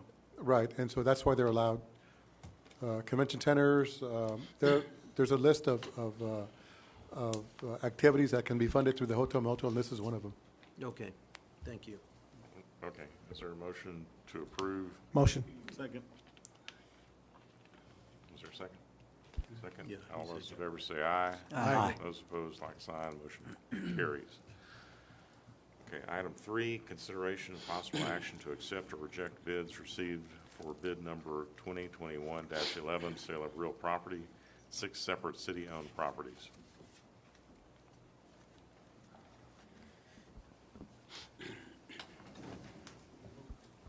I'm sorry. Yes, go ahead. Thank you, Nana. Good evening, Honorable Mayor and City Commissioners. Between August and September of this year, the city accepted bids for the sale of 6 separate city-owned properties. We did this pursuant to Chapter 272 of the Texas Local Government Code, which provides that we need to provide notice to the general public. And notice needs to be published in a newspaper of general circulation. And so we use the Valley Morning Star for that. City Commission is not required to accept the bids or complete the sale, and this is why this item is being brought to you for your consideration. And as a recap, this is the timeline that was followed. On August 29th, that was the first newspaper notice. August 30th, that's when we released the packet, and it was issued by purchasing department. On September 5th, that was the second notice, which was the consecutive weekend, I guess, so it was done on a Sunday. And then September 28th, that was the bid deadline. And that's 2021 day? Yes, this year, yes, the last month. So during the bid opening, we actually received matching bids from 2 respondents. So purchasing department went ahead and requested a best and final offer. And so on October 14, that's when it was requested, and that helped us resolve the tie situation. And so these are the tabulation results. So we have 6 properties, that were advertised, and so the corresponding winning bids are also listed. So the total amount of revenue being added, it's $51,000 potentially to the general fund. So that's all I have. If you have any questions, I'll be happy to. Ma'am, I really appreciate your presentation. That's nice to see. I didn't notice the different graphics and the clarity of your presentation. That's very nice. Thank you, I appreciate it. So I'll recommend approval. Second. All right, we have a motion and a second. Any discussion? All those in favor say aye. Aye. Those opposed, like sign. The motion carries. So we've already covered items 4 and 5. Let's go to item 6, which is storm water pollution awareness and prevention presentation by the Planning and Development Director. Javier? Yes, Mayor, this is a presentation to be in compliance with our MS4 format with TCEQ, and it's on stormwater pollution awareness and prevention training. I'll make it very brief. What's a stormwater? It's untreated water created from rain that does not soak into the ground, but runs into nearby waterways. Stormwater does not flow into a wastewater treatment plant, and it flows directly to our surface waters. In our case, the arroyo, mostly the Arroyo Colorado. What we do on the land affects the water quality and the habitat of our creeks and rivers. It also affects our quality of life, our fisheries, and our recreation. So this is everything that lives is affected by having clean water. What's illicit discharge is any discharge of pollutants or non-stormwater materials allowed to enter the storm drainage systems from overland flows or direct dumping of materials into the catch basin. In the inlets, it's only supposed to be rainwater, and that's it. And you have examples of different things that go into inlets that is not good for the community. Just some good housekeeping, make sure that there are no discharges from your building to the stormwater system. Promptly clean any spills that you may have. Do not allow wash water to discharge outside. Use biodegradable cleaning solvents whenever practical. And if you see somebody dumping chemicals to our inlets, please report them to our planning department. We have a hotline 216-5200. We all have to do our part to keep our inlets clear from chemicals and for the environment. And that concludes the presentation. Okay, anybody have any questions? This is one of those federal unfunded mandates. Correct. Tell us but that it's we good. have to do It's good something for the about it. environment. But We have to they do our. don't give us We any need to money do our do part. it. All right, thank you, Thank Javier. Item 7, consideration of possible action to approve a developer's agreement for storm sewer improvements upsize in the Oak Ranch Estates subdivision Phase 3, and authorization for the city manager to execute the agreement. Mayor, members of the commission, this is for an oversizing of the Oak Ranch Estate subdivision.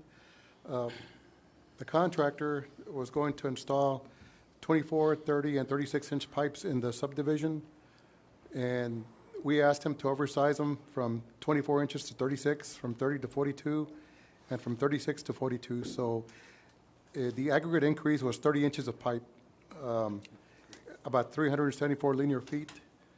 The subdivision is going to be,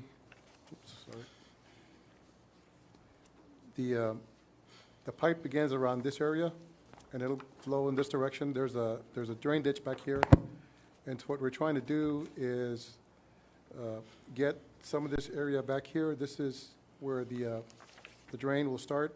It'll drain into a drain ditch here. This is Garrett Road right here.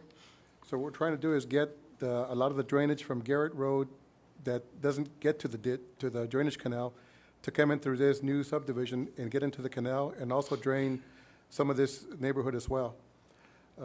The added cost to the city would be $133,000. It would come out of the ARPA funds. The city allocated $400,000 for drain ditches, reprofile, and so this would qualify for that. So it wouldn't come out of general fund, but out of the ARPA fund, so we're recommending approval. What's an ARPA fund? That's the CARES Act that was given to the city. Lighting plan. Through the $10 million that we got. Motion for an approval. Second. Any discussion? I just had a question. I noticed on the engineering fee is $10,000. Yes, sir. Why, like, did they give like an invoice why they're charging $10,000 or something, or like? They had to design the oversize of the pipe, so that's actually being paid to the engineer for the project, which is Jack Brown. So he's going to submit an invoice for the oversize of the pipe that'll include his $10,000. So that $133 includes his fee. Yeah. But that's for that. That's for And that's about the average. I'm not an engineer or anything, but that's like the average cost for that, or about 10%. Yeah, so what it comes out to, a little bit less than 10% of the cost of construction. okay. Okay, any other discussion? No. All those in favor say aye. Aye. Aye. Those opposed, like sign. Motion carries. Item 8, consideration possible action to approve an agreement with the Rio Grande Valley Birding Festival for the use of hotel motel funds for the promotion of tourism through the annual birding festival. Mayor, this is another activity that was funded through the hotel motel funds. The city awards them $41,000 in funding. They generally attract about 700 visitors to the area, usually from about 13 different continents.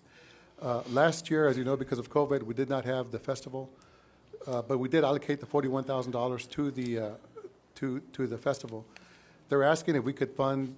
They actually asked for that entire funding, the $41,000 from last year and the $41,000 from this year.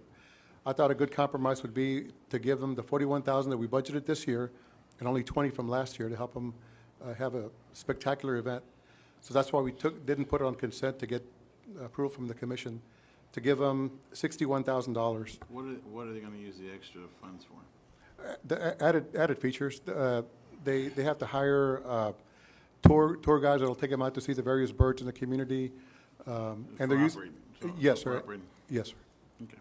And the birding festival brings in well over $400,000 in commerce, hotels, And that's very gasoline unique to our area, sales, right? bus Yes. rentals, boat rentals, and restaurants. But that's very unique to Harnett. There's not another one in the valley, right?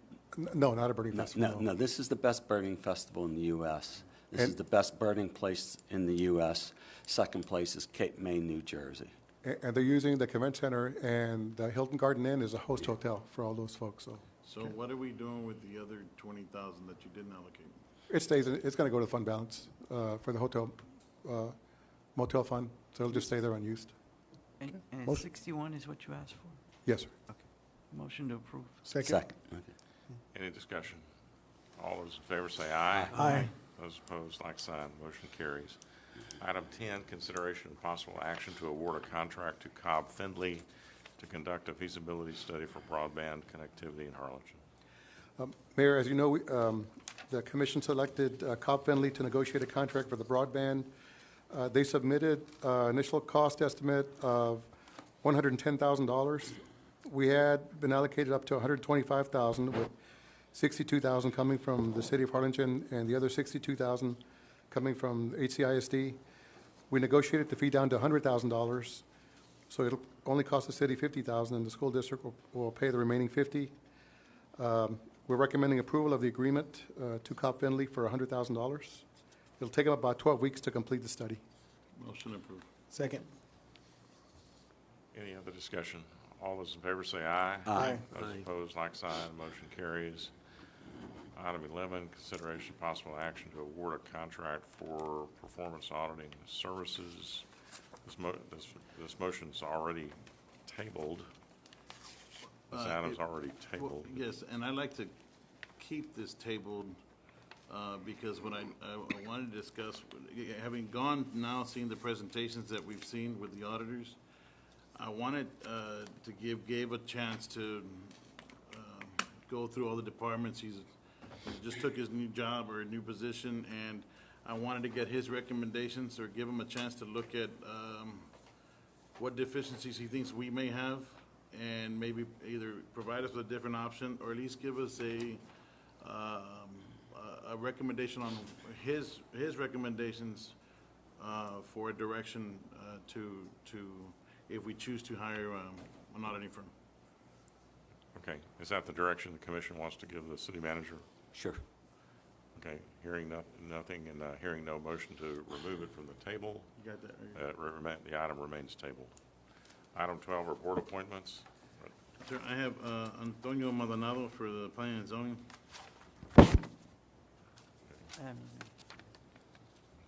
I got one. Sering J. Rama for Community Development Advisory Board to replace Ms. Connie Salas. Okay. I have none. All right, is there a motion to approve board appointments? So moved. Second. All those in favor say aye. Aye. Those opposed, like sign.